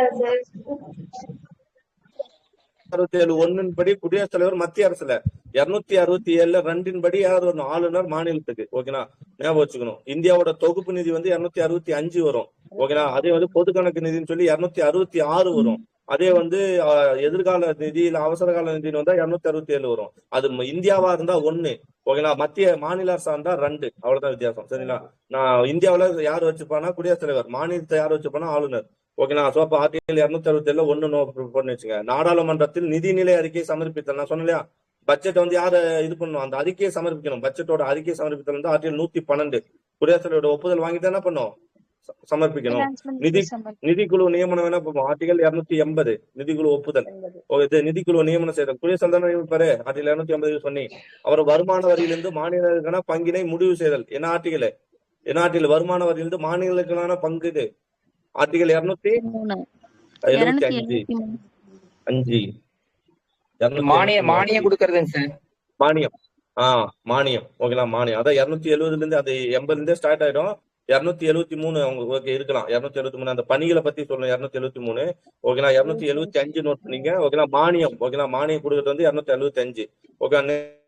நெக்ஸ்ட் அப்புறம் அது என்ன, வருமான வரியிலிருந்து மாநிலங்களுக்கான பங்கினை முடிவு செய்தல், அசாம், பீகார், ஒடிசா, மேற்கு வங்காளம் ஆகிய மாநிலங்களில் இருந்து ஏற்றுமதி செய்யப்படும். இது நோட் பண்ணுங்க. அசாம், பீகார், ஒடிசா, மேற்கு வங்காளம் மற்றும் ஆகிய மாநிலங்கள் நம்ம என்ன ஏற்றுமதி செய்யறோம், அந்த சணல் சொல்றோம் இல்லையா, சணல் கைடு, அதை ஏற்றுமதி வரிகளுக்கு மாற்றாக தர வேண்டிய மானியங்களை முடிவு செய்யணும். ஏன் அவங்களுக்கு தரணும், அதாவது இப்ப சணல் ஏற்றுமதியில உலகிலேயே சணல் ஏற்றுமதி அதிகமா உள்ள மாநிலம் எது, இந்த நாடு எது, இந்தியா. ஓகேங்களா. ஏற்றுமதியில முதல் மாநிலம் இந்தியா. சரிங்களா. இப்போ சாரி, நாடுனா இந்தியா. இந்தியா அப்போ இவங்க இந்த மாநிலம் ஏற்றுமதியில முதல் வங்காளம் சார். ஓகே நான் அந்த அளவுக்கு சரி. வங்காளதேசம் அதிக அளவு உற்பத்தி செய்யுது. எது, ஓகே, வங்காளதேசம் அதிக அளவு ஏற்றுமதி செய்து உற்பத்தி இந்தியா. ஓகே. நான் இங்க ஏதோ ஒரு இதுக்காக வந்துட்டுக்கிறேன். வாங்க, நமக்கு அது டேட்டா இல்ல, நான் சொல்றது டைம் இல்ல, அதனால கொஞ்சம் அட்ஜஸ்ட் பண்ணீங்க. அசாம், பீகார், ஒடிசா, மேற்கு வங்காளம் தான் கதை. இந்த 4 மாநிலம் தான் என்ன பண்ணுதுன்னா சணலை அதிகமா ஏற்றுமதி செய்யுது. அப்போ இவங்களுக்கு நம்ம என்ன பண்ணோம், இவங்களாலதான் நமக்கு வருமானம் அதிகமா கிடைக்குது. அதனால இந்த வருமானம் யாருக்கு பிரிச்சு கொடுக்கணும், இவங்களுக்கு பிரிச்சு கொடுக்கணும் அப்படின்னு சொல்லுது. ஓகேனா. அதை சொல்லக்கூடிய ஆர்டிகல் தான் மானியம் இல்ல வருமான பகிர்வு. அதையும் யாருன்னா குடியரசுத் தலைவர் தான் பண்ணுவாருன்னு சொல்றாங்க. ஓகேவா. அடுத்து நீதி அதிகாரம். நம்ம இன்னும் குடியரசுத் தலைவர்ல இருக்கிறோம். எப்ப நம்ம முடிக்கிறது, மணி 10 ஆயிடுச்சு. தமது கருணை காட்டும் உரிமை ஆர்டிகல் 72 கரெக்டா. அவ்வளவுதான். அவர் மன்னிக்கலாம், ஒரு தண்டனையை ஒத்தி வைக்கலாம், குறைக்கலாம், இல்ல மரண தண்டனை நீக்கலாம். அதே மாதிரி இவர் இந்தியாவுக்குள்ள இருக்கிற அனைத்து நீதிமன்றங்களுக்கும் இவருக்கு கட்டுப்படும். உச்ச நீதிமன்றம், உயர் நீதிமன்றம், முதன்மை நீதிபதி, ஏனைய நீதிபதி இவர் நியமிக்கிறாரு. ஆர்டிகல் 124 பாக்கமே அதுவும் வரும். எந்த ஒரு சட்டம் அல்லது பொருள் குறித்து உச்ச நீதிமன்றத்துல ஆலோசனை வாங்கலாம். ஆர்டிகல் 143. ஓகேவா. ஓகே. அதான் ஆலோசனை அதிகாரம் 143. பிரசிடென்ட் மன்னிக்க அதிகாரம் 72. அது 5 வகை இருக்கு. ஒன்னு முழுவதும் மன்னிக்கலாம், அல்லது தூக்கு ஆயுள் தண்டனையா, தூக்கு தண்டனை ஆயுள் தண்டனையா, ஒரு தண்டனை இன்னொரு தண்டனையா மாத்தலாம், அல்லது தளர்த்தலாம். அதாவது தண்டனையோட இயல்பு மாறாமல் அதை தளர்த்துதல். 7 வருஷம் எத்தனை வருஷமா மாத்தணும், குறைக்கிறது 3. தளர்த்துதல்லாம் 3. அது மாதிரி குறைத்தல், நன்னடத்தை, கர்ப்பம், மாற்றுத்திறனாளியா இருந்தா அவங்கள குறைக்கிறது. ஓகேங்களா. அந்த காரணத்தை குறைக்கிறது, நிறுத்தி வைக்கலாம், தற்காலிகமா மரண தண்டனையை நிறுத்தி வைக்கலாம். இந்த மாதிரி 5 அதிகாரம் உண்டு. ஓகேவா. இது என்ன, யூனியன் லா, மாநிலங்கள் இந்த யூனியன் லாவை பத்தியோ இல்ல மேரிட்டல் கோர்ட்ஸோ இல்ல டெத், இதை பத்தி எல்லாம் என்ன பண்ணலாம்னா இதை சொல்றாங்க. ஓகே. அது சரி. Next diplomatic power. சர்வதேச ஒப்பந்தங்கள், வெளிநாட்டு ஒப்பந்தம் யாரோட பேர்ல எடுக்கணும், இவரோட பேர் தான் எடுக்கப்படும். இவர் தான் என்ன பண்ணுவாரோ வெளிநாட்டு தூதரகத்தை என்ன பண்ணுவாரு. ஓகேங்களா. அதான் அந்த ராஜதந்திர அதிகாரமா, இது பேரு ராஜதந்திர அதிகாரம். சர்வதேச ஒப்பந்தங்கள் யார் பேர்ல தான் எடுக்கப்படும், குடியரசுத் தலைவர் பேர். ஆர்டிகல் 77 சொல்லிட்டு குடியரசுத் தலைவர் பேர் தான் எடுக்கப்படும். வெளிநாட்டு தூதரகத்துக்கான அந்த அம்பாசிடர், அதான் சொல்லுவோம் இல்லையா, தூதரா இவரை நியமிச்சிருக்காங்கன்னு சொல்லுவோம் இல்லையா, அப்போ அந்த குழுவெல்லாம் யார் நியமிப்பாருன்னா இவர் தான் நியமிப்பாரு. அடுத்து மிலிட்டரி பவர், அதாவது என்ன பார்த்தோம், முப்படைகளின் தலைமை தளபதி இவர் தான். ஓகேங்களா. அட்வைஸ் ஆஃப் பிஎம் அண்ட் இது சொல்றாங்க. ஓகே. சுப்ரீம் கமாண்டர், அதான் தலைமை தளபதி. ஓகேங்களா. சோ இவர் சீஃப் டிஃபென்ஸ் ஸ்டாஃப், முப்படை தலைமை தளபதியாக இருப்பார். Army, navy, air force. ஓகேங்களா. ஆர்மி காலாட்படை, நேவி கப்பல் படை, ஏர்போர்ஸ் விமானப்படை. ஓகேங்களா. பீஸ் அண்ட் வார் இவர் தானே அமைதியா ஒரு போர் தொடங்கணும் இல்ல ஒரு போரை முடியணும். யாருக்கு யாரு பிரதமர் சொல்ல மாட்டாரு ஒரு போரை அறிவிக்கிறேன். இப்ப நான் பாகிஸ்தான் மேல போர் அறிவிக்கிறேன்னா அதை பிரதமர் சொல்ல மாட்டாரு. யார் அதை அறிவிக்கணும்? முப்படையின் தலைமை தளபதி யாரு? குடியரசுத் தலைவர் தான். குடியரசுத் தலைவர் போரா இருந்தாலும் அமைதியா இருந்தாலும் அவரு தான் இது பண்ணும். சரிங்களா.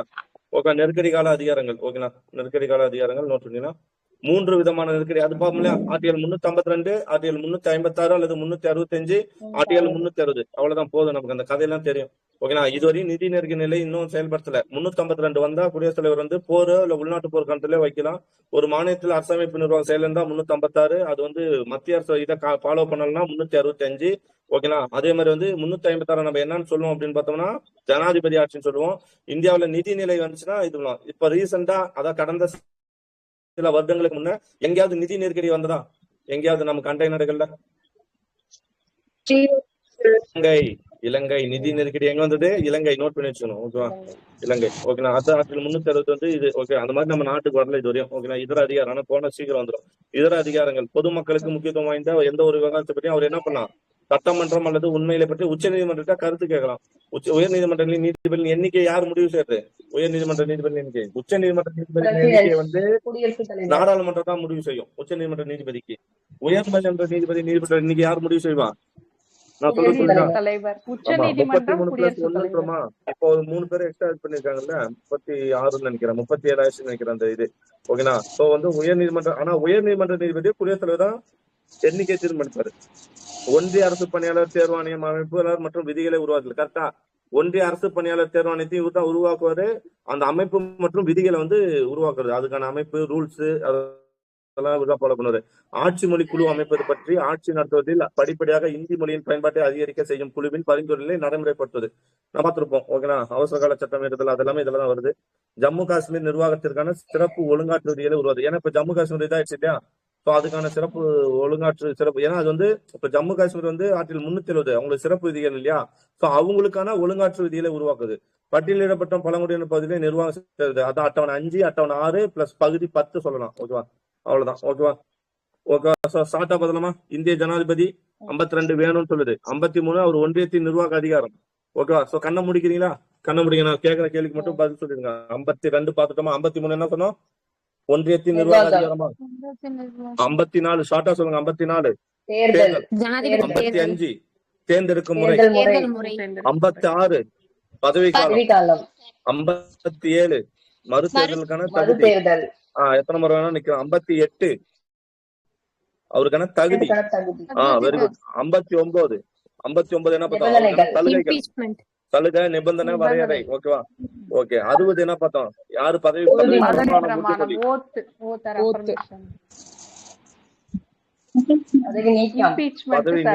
நீக்கம். எத்தனை பேர் வந்து முன்மொழியணும்? எத்தனை பேர் கையெழுத்து போட்டு முன்மொழியணும்? 50.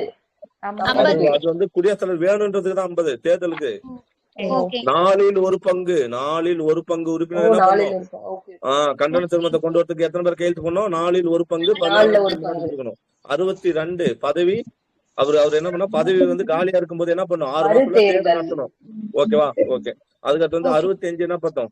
அவ்வளவுதான். 62 வரையும் பார்த்தோமா? போதும். அடுத்து 65 வந்து துணைத் ஜனாதிபதியாக செயல்பட. அது பின்னாடி பார்த்தோம். இன்னும் படிக்கல நம்ம. ஓகேங்களா. 71 என்ன பார்த்தோம்? ஜனாதிபதி தேர்தல் தொடர்பான கேஸ் வந்துச்சுன்னா யாரு இது பண்ணுவா? இப்ப குடியரசுத் தலைவர். ஆமா. ஓகே. ஜனாதிபதி தேர்தல் தொடர்பான ஜனாதிபதியோ இல்ல துணை குடியரசுத் தலைவரோ தேர்தல் பத்தி ஏதாவது டவுட் இருந்தா அந்த டவுட்டை வந்து எங்க கொண்டு போகணும்? உச்ச நீதிமன்றத்துக்கு கொண்டு போகணும். 43 நாச்சியார் திருமொழி. ஓகே. அதான் அது ஆலோசனை 143. இந்த தேர்தலை செல்லாதுன்னு சொல்ற அதிகாரம் யாரு இருக்குன்னா உச்ச நீதிமன்றத்துக்கு. அது வந்து 71. சரிங்களா. சரி. 72 வந்து மன்னிப்பு அதிகாரம். ஓகேங்களா. ஓகே. 65 இன்னும் நம்ம பார்க்கல, படிச்சுக்கலாம். சரிங்களா. ஓகே. 74 இதுல இருக்கு. 74 என்ன பார்த்தோம்? குடியரசுத் தலைவருக்கு, அதாவது குடியரசுத் தலைவருக்கு ஆலோசனை வழங்க யாரு வேணும்? அமைச்சர் பிரதமர் தலைமையிலான அமைச்சரவை. 75 என்ன பார்ப்போம்? 75 குடியரசுத் தலைவர் பிரதமரை நியமனம் செய்வாரு. பிரதமரின் ஆலோசனை பெயர்ல குடியரசுத் தலைவர் அமைச்சர்களை நியமிப்பார். ஓகே. 76 attorney of general. 77 என்ன பார்த்தோம்? இந்திய அரசின் அணிக நிர்வாக நடவடிக்கை. ஓகே. 78 பிரதமரோட கடமைகள். ஜனாதிபதிக்கும் இவங்களுக்கும் உள்ள தகவல். அது நம்ம 85 என்ன பார்த்தோம்? பாராளுமன்ற அமர்வுகள் ஒத்திவைப்பு, கலைப்பு, அப்புறம் வந்து நிறுத்தம். ஓகேவா. 111 என்ன பார்த்தோம்? 111 ஒப்புதல் அளிக்கலாம். பண மசோதா ஆர்டிகல் 86 மசோதா யாராவது சொல்லுங்க. ஆர்டிகல் 86 யாராவது சொல்லுங்க. 86 துவக்க உரை. துவக்க உரை. Very good. துவக்க உரை வந்து 86. ஓகேவா? ஓகே. ஆர்டிகல் 102 இதுல வரல. ஆர்டிகல் 102 மிஸ் ஆயிட்டு இருக்குது. யாராவது சொல்லுங்க. ஆர்டிகல் 102 உறுப்பினர்களின் தகுதி இழப்பு. தகுதி உறுப்பினரோட தகுதி நீக்கம். குடியரசுத் தலைவர் பண்ணா 102. அதுவே மக்களவை சபாநாயகர் பண்ணா அது பேர் என்ன சொல்லுவோம்? கட்சி தாவல் தடை சட்டம். ஓகே. மக்களவை சபாநாயகர் கட்சி தாவல் தடை சட்டத்தையும் குடியரசுத் தலைவர் 102 என்ன பண்ணுவார்னா, இந்த சட்டமன்ற உறுப்பினர் 60 நாள் வரல, இவரை நான் பதவி நீக்கம் செய்யலாமான்னு யார்கிட்ட போய் கேட்பாரு? அவரு தேர்தல் உறுப்பினர்கிட்ட வந்து தேர்தல் ஆணையத்தை வந்து பரிந்துரை செஞ்சு அவர் நீக்குவார். Very good very good. Article 108 கருத்து 102 கருத்து 108 வரணுமே. என்ன பார்த்தோம்? அவசர கூட்டு கூட்டம் வந்து 108. ஓகேனா? 109 பண மசோதாக்கு ஒப்புதல். 110 பண மசோதா. 111 என்ன பார்த்தோம்? பாராளுமன்றத்தால் நிறைவேற்ற மசோதாக்களுக்கு ஒப்புதல் அளிக்கலாம் அல்லது நிறுத்தி வைக்கலாம், கலைக்கலாம். அந்த வீட்டோ பவர். Veto power. 112 என்ன பார்த்தோம்? பட்ஜெட். யூனியன் பட்ஜெட் நிதிநிலை அறிக்கை யாருக்கிட்ட முதல் பர்மிஷன் வாங்கணும்? குடியரசுத் தலைவர்கிட்ட வாங்கி இருக்கணும். ஓகே. 123 என்ன? அரசாணையில வெளியிட ஜனாதிபதி. அவசர சட்டம். ஓகே. அவசர நிலை சட்டம். Okay okay. 143 என்ன? 143 உச்ச நீதிமன்ற ஆலோசனை கேட்கும். அவ்வளவுதான் முடிஞ்சு. ஓகேவா? சோ இந்த இதெல்லாம் பாத்துலாம். இதெல்லாம் பாத்துங்க. ஓகேவா? இருமுறை குடியரசுத் தலைவர் வந்தவர் ராஜேந்திர பிரசாத். நீண்ட காலம் பதவி வைத்தார். ராதாகிருஷ்ணன் வந்து துணை குடியரசுத் தலைவர் வந்தார். தமிழ்நாட்டை சேர்ந்த முதல் இவரு. அதே மாதிரி குடியரசுத் தலைவராக இருக்கும் முன்னாடியே என்ன பண்ணிட்டாருன்னா, பாரத ரத்னா 1954 வாங்கிட்டாரு. சரிங்களா? ஓகே. அதுக்கு குடியரசுத் தலைவர் ஆகிறதுக்கு முன்ன வந்து வெளிநாட்டு தூதராகவும் பணியாற்றாரு. இந்த டேட்டாலாம் அவ்வளவு தேவையில்லை, சும்மா நான் அடிச்சுட்டு போற கதை. ஓகேங்களா? ஓகே. இவர் வந்து ஆசிரியர் இருந்து இது வந்து அடுத்து வந்து யார் பார்த்தோம்? ஜாகிர் ஹுசேன். பதவியில் இருக்கும்போதே இறந்த முதல் குடியரசுத் தலைவர் இவர் தான். அதே மாதிரி முஸ்லீம் குடியரசுத் தலைவர் இவர் தான். ஓகேலா? வேற ஒன்னும் பார்க்கல. இவர் வந்து நான் இன்னமும் பிறவாத ஒரு தோட்டத்து குயில்னு எழுதி வச்சுக்கிறாராம். ஓகேலா? அவரோட கலர்ல நான் இன்னமும் பிறவாத ஒரு தோட்டத்து குயில் எழுதிக்கிறார். ஓகேவா? அது போதும் நமக்கு. குறுகிய காலம் பணியாற்றிய குடியரசுத் தலைவராக இவரு. அடுத்து வி கிரி வராரு. தற்காலிக இவர் தான் முதல் தற்காலிக குடியரசுத் தலைவரா இருக்காரு. அதுக்கப்புறம் தன்னோட அவரும் குடியரசுத் தலைவருக்கா நிக்கிறதுனால பதவியை காலி பண்ணிடுறாரு. அந்த கேப்ல யார் வரும்னா இதயதுல்லா வந்துடுறாரா? நீதிபதி இதயதுல்லா வந்துட்டு போயிறாரு. நீதிபதி இதயதுல்லா வந்து என்ன பண்றாருன்னா, காரணமா துணை தொடர்பு இவர் 2 முறை வராரா? 2 முறை துணை குடியரசுத் தலைவரா? 2 முறை. இன்னொன்னு வந்து அதாவது தற்காலிக தலைவரா. ஒருத்தர் வந்து யார் இறக்கும்போது அப்படின்னா இவரு இறக்கும்போது யாரு? வி கிரி இறக்கும்போது. அடுத்து வந்து ஜெயில் சிங் இறக்கும்போதும் வராது. ஓகேவா? போதும். அடுத்து வந்து வி கிரி காங்கிரஸ் கட்சி சார்பில் போட்டியிடாமல் தேர்ந்தெடுக்கப்பட்ட முதல் நபரா காங்கிரஸ் கட்சி சார்பில். ஓகே. இவர் வந்து எப்போ வராரு அப்படின்னு பார்த்தோம்னா 69 74 பார்த்தோம். அப்புறம் பக்ருதீன் அலி அகமது வராரு. பதவியில் இருக்கும்போது பதவியில் இருக்கும்போதே இறந்த முதல் நபர் வந்து ஜெயில் சிங் பார்த்தோமா. இவர் என்ன பார்த்தோம்? வி கிரி பார்த்தோம். ஜாகிர் ஹுசேன் பார்த்தோம். ஜாகிர் ஹுசேன் வந்து பக்ருதீன் அலி அகமது வராரு. 75 அவரு இறந்தார். பதவியில் இருக்கும்போது இறந்த 2வது ஆள் இவரு. அதே மாதிரி அவசர நிலை பிரகடன போது யாருக்கான இவர் தான் இருக்காரு. ஓகேனா? அது நோட் பண்ணி வச்சுக்கலாம். அவசர நிலை பிரகடன போது இவர் தான் கையெழுத்து போட்டுருக்காரு. அப்புறம் வந்து ஜாட்டி அதாவது துணை குடியரசுத் தலைவர் வந்து தற்காலிக குடியரசுத் தலைவர் செயல்பட்ட 2வது நபர் இவரு. ஓகேனா? சோ அதுக்கு முன்னாடி வி கிரி வராரா? ஃபர்ஸ்ட் வந்து வி கிரி துணை குடியரசுத் தலைவர் வந்து தற்காலிக குடியரசுத் தலைவர் ஆயிருப்பாரு. அதே மாதிரி பிடி ஜாட்டி வராரு. ஓகேனா? இவர் மைசூர் மாநில முதல்வராக பணியாற்றிருக்காரு. ஓகே. சபாநாயகராக பணியாற்றிய பின்னர் குடியரசுத் தலைவர் முதல் நபர் போட்டியின்றி தேர்ந்தெடுக்கப்பட்ட ஒரே குடியரசுத் தலைவர் நீலம் சஞ்சீவ் ரெட்டின்னு பார்த்தோம். 77 to 82 இளம் வயது 64 வயசு ஆந்திராவோட முதலமைச்சராக இருந்திருக்கிறாரு. தற்காலிக தனது காலத்தில் மொரார்ஜி தேசாய். ஆமா, இவரோட காலத்தான் மொரார்ஜி தேசாய், சரண் சிங், இந்திரா காந்தி என 3 பிரதமரை பார்த்தவர். ஓகேவா? ஓகே. ஸோ நெக்ஸ்ட் வந்து யார் பண்ணா? கியானி ஜெயில் சிங் முதல் சீக்கிய குடியரசுத் தலைவர். பஞ்சாப் மாநிலத்தின் முதலமைச்சராக இருந்திருக்கிறாரு. ஓகேனா? அணிசேரா இயக்கத்தின் பொதுச் செயலராக இருந்தார். நம்ம பார்ப்போம் இல்லையா? ஜெயில் சிங் வந்து 1989 86 வரையும் அணிசேரா இயக்கம். ஓகேவா? நெக்ஸ்ட் வந்து வெங்கட்ராமன் மிகவும் வயதான குடியரசுத் தலைவர். வெங்கட்ராமன் தமிழகத்தை சேர்ந்தவர். நம்ம பார்ப்போம். எங்க பார்ப்போம் சொல்லுங்க போனா? இவரு தொழில்துறை அமைச்சரா இருப்பாரு. காமராஜர் காலத்துல சுவாமிநாதன் கூட தொழில்துறை அமைச்சரா இருந்து சுவாமிநாதன் வெங்கட்ராமன். ஆமா ஆமா, வெரி குட். 1955 சபையில் நிர்வாக தீர்ப்பாயத்தின் நீதிபதியாக செயல்படுறாங்க. நம்ம தேவையில்ல. இவரின் மை பிரசிடென்ட் இயர்ஸ் நூல் யாருக்கு? அப்போ மை பிரசிடென்ட் இயர்ஸ் என்ற நூல் யாரு? இது ப்ரீவியஸ்ல கேட்டிருக்காங்கன்னு நினைக்கிறேன். வெங்கட்ராமன். My president. ஆமா, நோட் பண்ணீங்க. My presidential years. ஓகேவா? வெங்கட்ராமன். ஓகேவா? நோட் பண்ணி வச்சுக்கணும். அடுத்து வந்து சங்கர் தயாள் சர்மா மத்திய பிரதேச மாநிலத்தோட முதலமைச்சராக இருக்காரு. ஆந்திரா, பஞ்சாப், மகாராஷ்டிரா ஆளுநராக பணியாற்றிருக்காரு 92 to 97. அடுத்து வந்து KR நாராயண் முதல் தலித் குடியரசுத் தலைவர். மக்களவை தேர்தலில் வரிசையில் நின்று வாக்களித்தார். நோட் பண்ணீங்க. மக்களவை தேர்தலில் வரிசையில் நின்று வாக்களித்த முதல் குடியரசுத் தலைவரா. ஓகேவா? சோ குடியரசுத் தலைவராக முன்னாடி வெளிநாட்டு தூதராக பணியாற்றாரு 97 to 2002. இப்ப வரவர் தான் யாரு? 11வது இதுதான் எத்தனாவது குடியரசுத் தலைவர்? 11வது குடியரசுத் தலைவர். ஓகேனா? இவர் வந்து மக்கள் குடியரசுத் தலைவர் என்று அழைக்கப்பட்ட பீப்புள் பிரசிடென்ட் சொல்லுமா. அறிவியல் விஞ்ஞான குடியரசுத் தலைவர் முதல் நபர். நீர்மூழ்கி கப்பலில் பயணம் செய்த முதல் குடியரசுத் தலைவர். ஒரு ஹெலிகாப்டர் போர் விமானத்தை ஓட்டியவர் எல்லாமே ஒரு குடியரசுத் தலைவர் பதவிக்கு முன்னாடி இவர் பாரத ரத்னா வாங்கிட்டாரு 97 மக்கள் ஜனாதிபதி என போலப்பட்டார். அக்டோபர் 15 இவரின் பிறந்த நாள் அக்டோபர் 15. அப்ப இறந்தது எப்போ வரும்? October 15 July 31 October 15 July 31 July 27 okay okay. July 27 sir. July 27. கரெக்டா சொல்றேனா? July 27 okay okay July 27 okay okay okay. Next வாங்க பிரதிபா பாட்டீல். ஓகேவா? சோ பிரதிபா பாட்டீல் எனக்கு ஓரளவு ஒரு இதா இருக்கு. எப்படி கரெக்டா சொல்றேன்னா ஜூலை 27 பிரதிபா பாட்டீல் முதல் பெண் குடியரசுத் தலைவர், ராஜஸ்தான் மாநிலத்தின் முதல் பெண் ஆளுநராக இருந்தாரு. ஆமா, பிரதிபா பாட்டீல் முதல் பெண் குடியரசுத் தலைவர் 2007 to 2012 ராஜஸ்தான் மாநிலத்தோட பெண் ஆளுநராக இருந்திருக்காங்க. திட்ட ஆணையத்தின் துணைத் தலைவராக இருந்து வந்தவர் வந்து பிரணாப் முகர்ஜி 2012 to 2017 நிதி அமைச்சர், பாதுகாப்பு அமைச்சர், வெளியுறவுத்துறை அமைச்சர் என பல்வேறு துறை பணியாற்றினார். ராம்நாத் கோவிந்த் பீகார் மாநிலத்தின் ஆளுநர். இரண்டாவது தலித் குடியரசுத் தலைவர் வந்து ராம்நாத் கோவிந்த். அதுக்கப்புறம் வந்தவர் தான் முதல் பட்டியலின பெண் தலைவர். ஓகேங்களா? யார் வந்து திரௌபதி அவங்க என்ன நாட்டோட குடியரசுத் தலைவர், அவங்க என்ன நாட்டோட மாநிலத்தோட ஆளுநரா இருந்தாங்க ஞாபகம் இருக்கா? ஜார்க்கண்ட். ஜார்க்கண்ட். ஓகேங்களா? ஒடிசாவிலயும் இருந்திருப்பாங்க, அதுக்கப்புறம் ஜார்க்கண்ட். சரிங்களா? ஓகே, அவ்வளவுதான். யாரு முடிச்சா? வைஸ் பிரசிடென்ட் போயிடலாமா? கொஞ்சம் வேகமா போயிடலாம். அமெரிக்கா உங்களுக்கு தெரிஞ்ச டேட்டா, அதாவது ஒரு சின்ன விஷயமா இருந்தா அதை பத்தி இது பண்ணிக்க வேணாம். நமக்கு தெரியாத டேட்டா வந்துச்சுன்னா அதை ஷேர் பண்ணிக்கலாம். அமெரிக்க அரசியலமைப்பை போன்று இந்திய அரசு துணை குடியரசுத் தலைவரை எங்கிருந்து எடுத்துக்கிட்டோம்? குடியரசுத் தலைவர் தான் பிரதமர், இது இங்கிலாந்து. ஆனா துணை குடியரசுத் தலைவர் கான்செப்ட் அமெரிக்கா. Okay okay. பதவியை இந்திய அரசமைப்பு உறுப்பு 63 வழங்கியது. இந்தியாவின் துணை குடியரசுத் தலைவர் பதவி நாட்டின் இரண்டாவது. நம்ம என்ன பண்ணிடுவோம்னா, ஃபர்ஸ்ட் பெரிய பதவி குடியரசுத் தலைவர்னு கரெக்டா போட்டுருவோம். ரெண்டாவது பதவி என்ன போட்டுருவோம்? பிரதமர்னு போட்டுருவோம். ஆனா ரெண்டாவது உயர்ந்த குடியரசு பதவி எது? துணை குடியரசுத் தலைவர். ஆமா ஓகே. ஆர்டிகல் 64 என்ன சொல்லுது? VP act as a chairman of Rajya Sabha. அதாவது பதவி வழி தலைவர். என்ன சொல்லுவாங்க? துணை குடியரசுத் தலைவர் பதவி வழியாக எதோட தலைவரா இருப்பாரு? ராஜ்யசபாவுக்கு தலைவரா இருப்பாரு, அவை தலைவராகவும் இருக்கலாம். அப்படிதான் 64. ஓகேவா? ஓகே 64. ஓகே 63 என்ன? துணை குடியரசுத் தலைவர் வேணும்னு சொன்னா 63. 60 இவர் பதவி வழி தலைவர். 64ல துணை குடியரசுத் தலைவர் பதவி வழியாக ராஜ்யசபாவோட உறுப்பினர் தலைவரா இருக்கலாம்னு சொல்றது 64. 65 என்ன பார்ப்போம்? இவர் வந்து குடியரசுத் தலைவர் இல்லாத போது தற்காலிக குடியரசுத் தலைவரா செயல்படுவார்ன்றது 65. ஓகே, நான் நோட் பண்ணி வச்சுக்கணும். 66 என்ன பார்த்தோம்? 66 குடியரசுத் தலைவருக்கான தேர்தல். இந்த தேர்தலில் யாரெல்லாம் பண்ணலாம்னா எல்லாருமே பண்ணலாம், A to Z. அவ்வளவுதான். அது நாடாளுமன்றத்தோட ஈரவையில தேர்ந்தெடுக்கப்பட்ட உறுப்பினர்கள், நியமன உறுப்பினர்கள். ஓகேங்களா? ஆனா யாரு எங்க வராங்கன்னா மாநிலங்கள் இதுல கலந்துக்காது. மாநிலம் வரமாட்டாங்க. இது யாரு மட்டும்தான்? ஒன்லி நாடாளுமன்றத்தோட தேர்ந்தெடுக்கப்பட்ட, அது 2 அவைகளோட தேர்ந்தெடுக்கப்பட்ட நியமனம் செய்யப்பட்ட உறுப்பினர்கள். ஓகேங்களா? இது வந்து ரகசிய வாக்கெடுப்பு. அதாவது ரகசியம்னா ஒற்றை மாற்று வாக்கு முறை தான். விகிதாச்சார முறையில் மாற்றுவதற்கு ஒற்றை மாற்று வாக்கு தேர்ந்தெடுக்கிறாங்க. குடியரசுத் தலைவர் தேர்தலும் சரி, மாநிலங்களை துணை குடியரசுத் தலைவர் தேர்தலும் சரி, யார் தான் பண்ணுவானா? இந்திய தேர்தல் ஆணையம் தான் பண்ணும். ஓகேங்களா? உச்ச நீதிமன்றம் இது தேர்வு செல்லாது, செல்லும் திருப்பு கூறலாம். ஆர்டிகல் 71. ஓகேவா? நெக்ஸ்ட். ஓகே பார்த்தோமா? அடுத்தது வந்து விபி என்ன சொல்றாங்க? சேர்மன் ஆஃப் ஆர்எஸ், அது ராஜ்யசபா.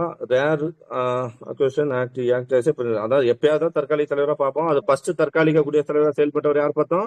அவருக்கு வந்து விவி கிரி. ரெண்டாவது யார் பார்த்தோம்? ரெண்டாவது வந்து யார் பார்த்தோம் அப்படின்னா இவரு பார்த்தோம், ஜெயில் சிங்.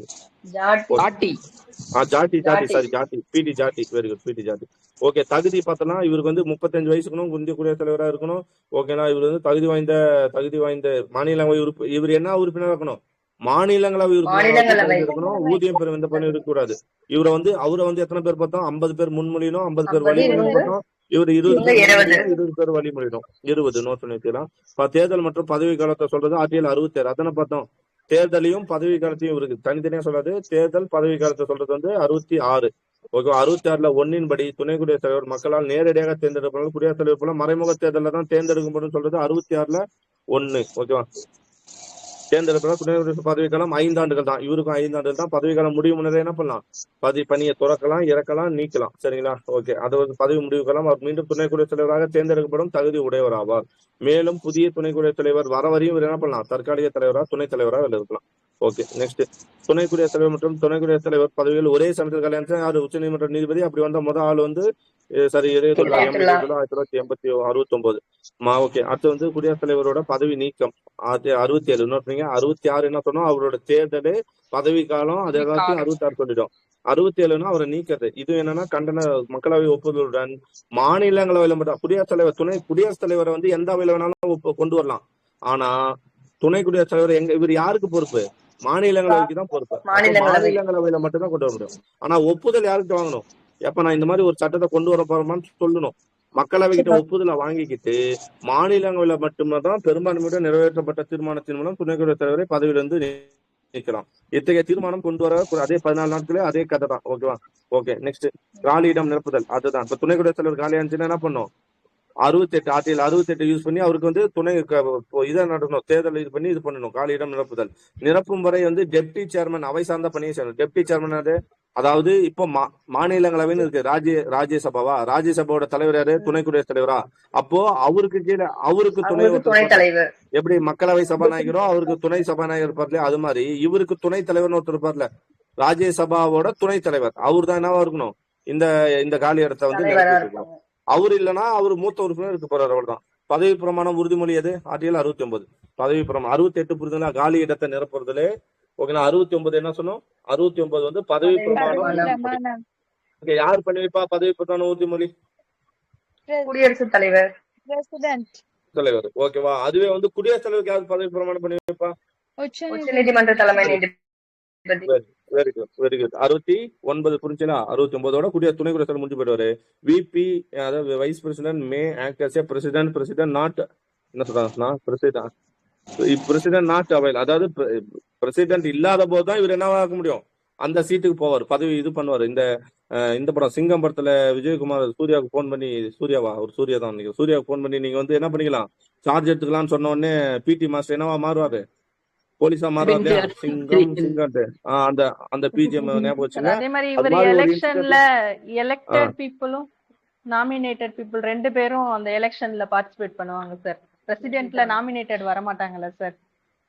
ஆமா, பிரசிடென்ட்ல நாமினேட் வர மாட்டாங்க. அதான் குடியரசுத் தலைவர்ல வந்து யார் வர மாட்டாங்கன்னா தேர்ந்தெடுக்கப்பட்டவங்க மட்டும்தான் வருவாங்க. நியமன உறுப்பினர் வர மாட்டாங்க. துணை குடியரசுத் தலைவருக்கு 2 அவையோட நியமனம் பிளஸ் தேர்ந்தெடுக்கப்பட்ட வருவாங்க. அதே மாதிரி குடியரசுத் தலைவருக்கு மாநிலங்களவையோட சட்டப்பேரவையோட உறுப்பினர்கள் வருவாங்க. இதுக்கு வர மாட்டாங்க. அது பார்த்துட்டோம்ல, பார்த்தோம். அதான் ஓகே. இது வந்து VP may act as a president. Article 70 என்ன சொல்லுது? துணை குடியரசுத் தலைவர், அதாவது குடியரசுத் தலைவர் அவருக்கு உடம்பு சரியில்லை, இல்ல அவரோட செயலை செய்ய முடியல, எதிர்பாராத சூழ்நிலையில துணை குடியரசுத் தலைவர் என்னவா செயல்படலாம்? குடியரசுத் தலைவரா செயல்படலாம்னு சொல்றதுதான் ஆர்டிகல் 70. ஓகேங்களா?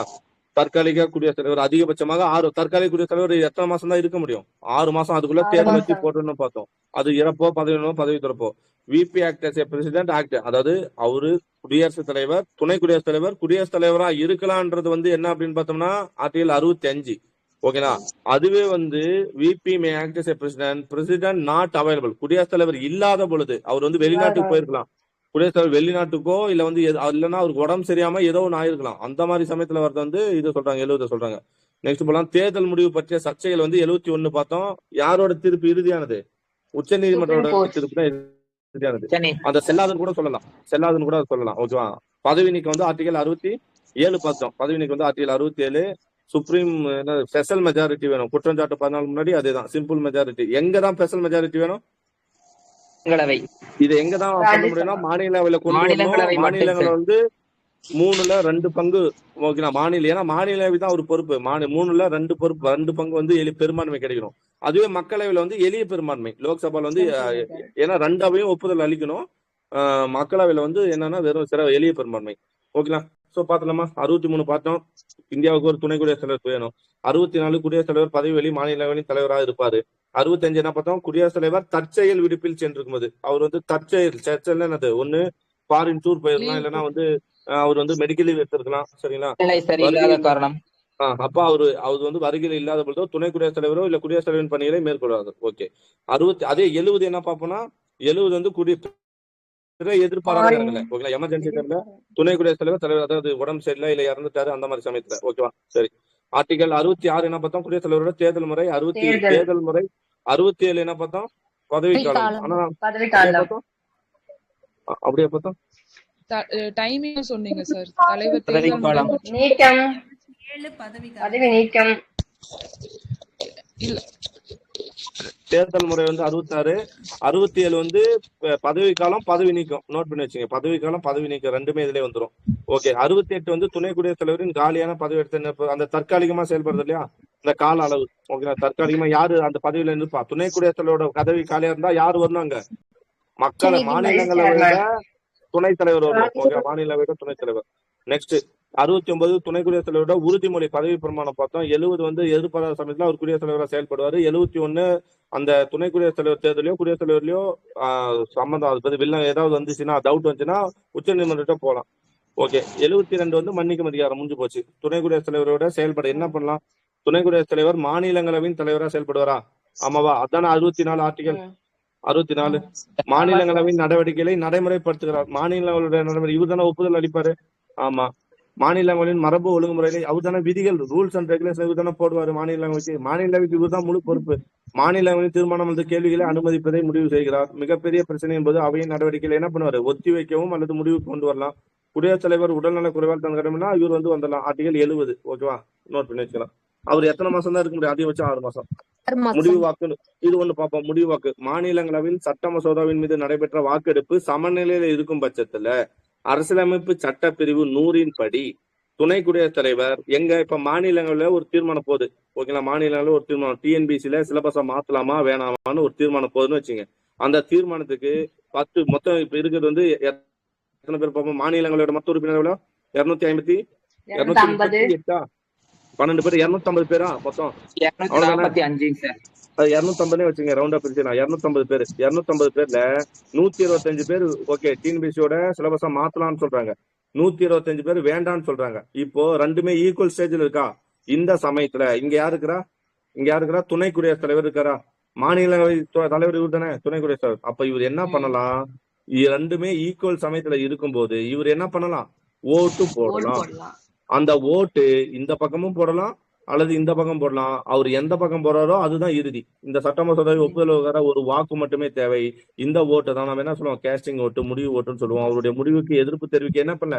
நீங்க ஏன் இங்க ஒப்புதல் வாங்கிங்க பண்ணலன்னு சொல்லி யாரும் தெரிவிக்க முடியாது. ஓகேவா? போலாமா? ராதாகிருஷ்ணன் அதெல்லாம் பார்த்திருப்போம். 21 மிக குறுகிய கால பதவி. அவ்வளவுதான். இது துணை குடியரசோட கதை வந்து அப்படி சும்மா பார்க்கலாம். ஃபர்ஸ்ட் வந்து யார் வரணும்? ராதாகிருஷ்ணன். ஓகே. வருஷம் 52 to 62. அது கூட நமக்கு தேவையில்லை. இதுல வந்து யாருன்னு தெரிஞ்சா போதும். ஃபர்ஸ்ட் ராதாகிருஷ்ணன். 2வது யார் பார்த்தோம்? ஜாகிர் ஹுசேன். ஓகே. அங்க வந்து அப்படியே அங்க ஒரு ஆர்டர் கம்மியா வரும். துணை குடியரசு வச்சா அங்க ஒரு ஆர்டர் கம்மியா வரும். அவ்வளவுதான். ஃபர்ஸ்ட் ராதாகிருஷ்ணன், ஜாகிர் ஹுசேன், அப்புறம் விவி கிரி, அப்புறம் வந்து யார் வரும்னா கோபால் ஸ்வரூப் பதக். ஓகே. கோபால் ஸ்வரூப் பதக். விவி கிரிக்கு அடுத்து யார் வரணும்? கோபால் வரணும். கோபால் ஸ்வரூப் பதக். அதுக்கப்புறமா பிடி ஜாட்டி 74 to 79 பிடி ஜாட்டி வரணும். ஓகேங்களா? கோபால் ஜாட்டி. பிடி ஜாட்டி. ஐயோ. நெக்ஸ்ட் இதயதுல்லா எப்போ வருவாரு? 79 to 84 இதயதுல்லா. ஓகே. அதுக்கு கோபால் ஸ்வரூப் பதக் பிடி ஜாட்டிக்கு அடுத்து இதயதுல்லா. அதுக்கப்புறம் வெங்கட்ராமன் 84 to 87 இதயதுல்லாக்கு அடுத்து வெங்கட்ராமன், சங்கர் தயாள் சர்மா. அப்படியே அந்த ஆர்டர் அப்படியே இங்க குடியரசுத் தலைவர் ஆர்டர் அப்படியே வரும். ஓகேங்களா? இதயதுல்லா, வெங்கட்ராமன், சங்கர் தயாள் சர்மா, KR நாராயணன். அதுக்கப்புறம் இது மட்டும் நடுவில் புதுசா வராரு கிருஷ்ணகாந்த். நாராயணுக்கு அடுத்து யார் வரா? கிருஷ்ணன் வராரு. ஓகேவா? கிருஷ்ணனுக்கு அடுத்து யார் வரா? பைரோன் சிங். ஓகேங்களா? பைரோன் கிருஷ்ணன், பைரோன் 2 பேரும் புதுசா வராங்க. அதுக்கப்புறம் முகமது அமீத் அன்சாரி, MA அன்சாரி சொல்லும் இல்லையா? MA அன்சாரி. ஓகேங்களா? அவருக்கு அடுத்து வெங்கையா நாயுடு வராரு. ஓகேங்களா? வெங்கையா நாயுடு 13. ஓகேவா? இப்போ யாருக்குறா?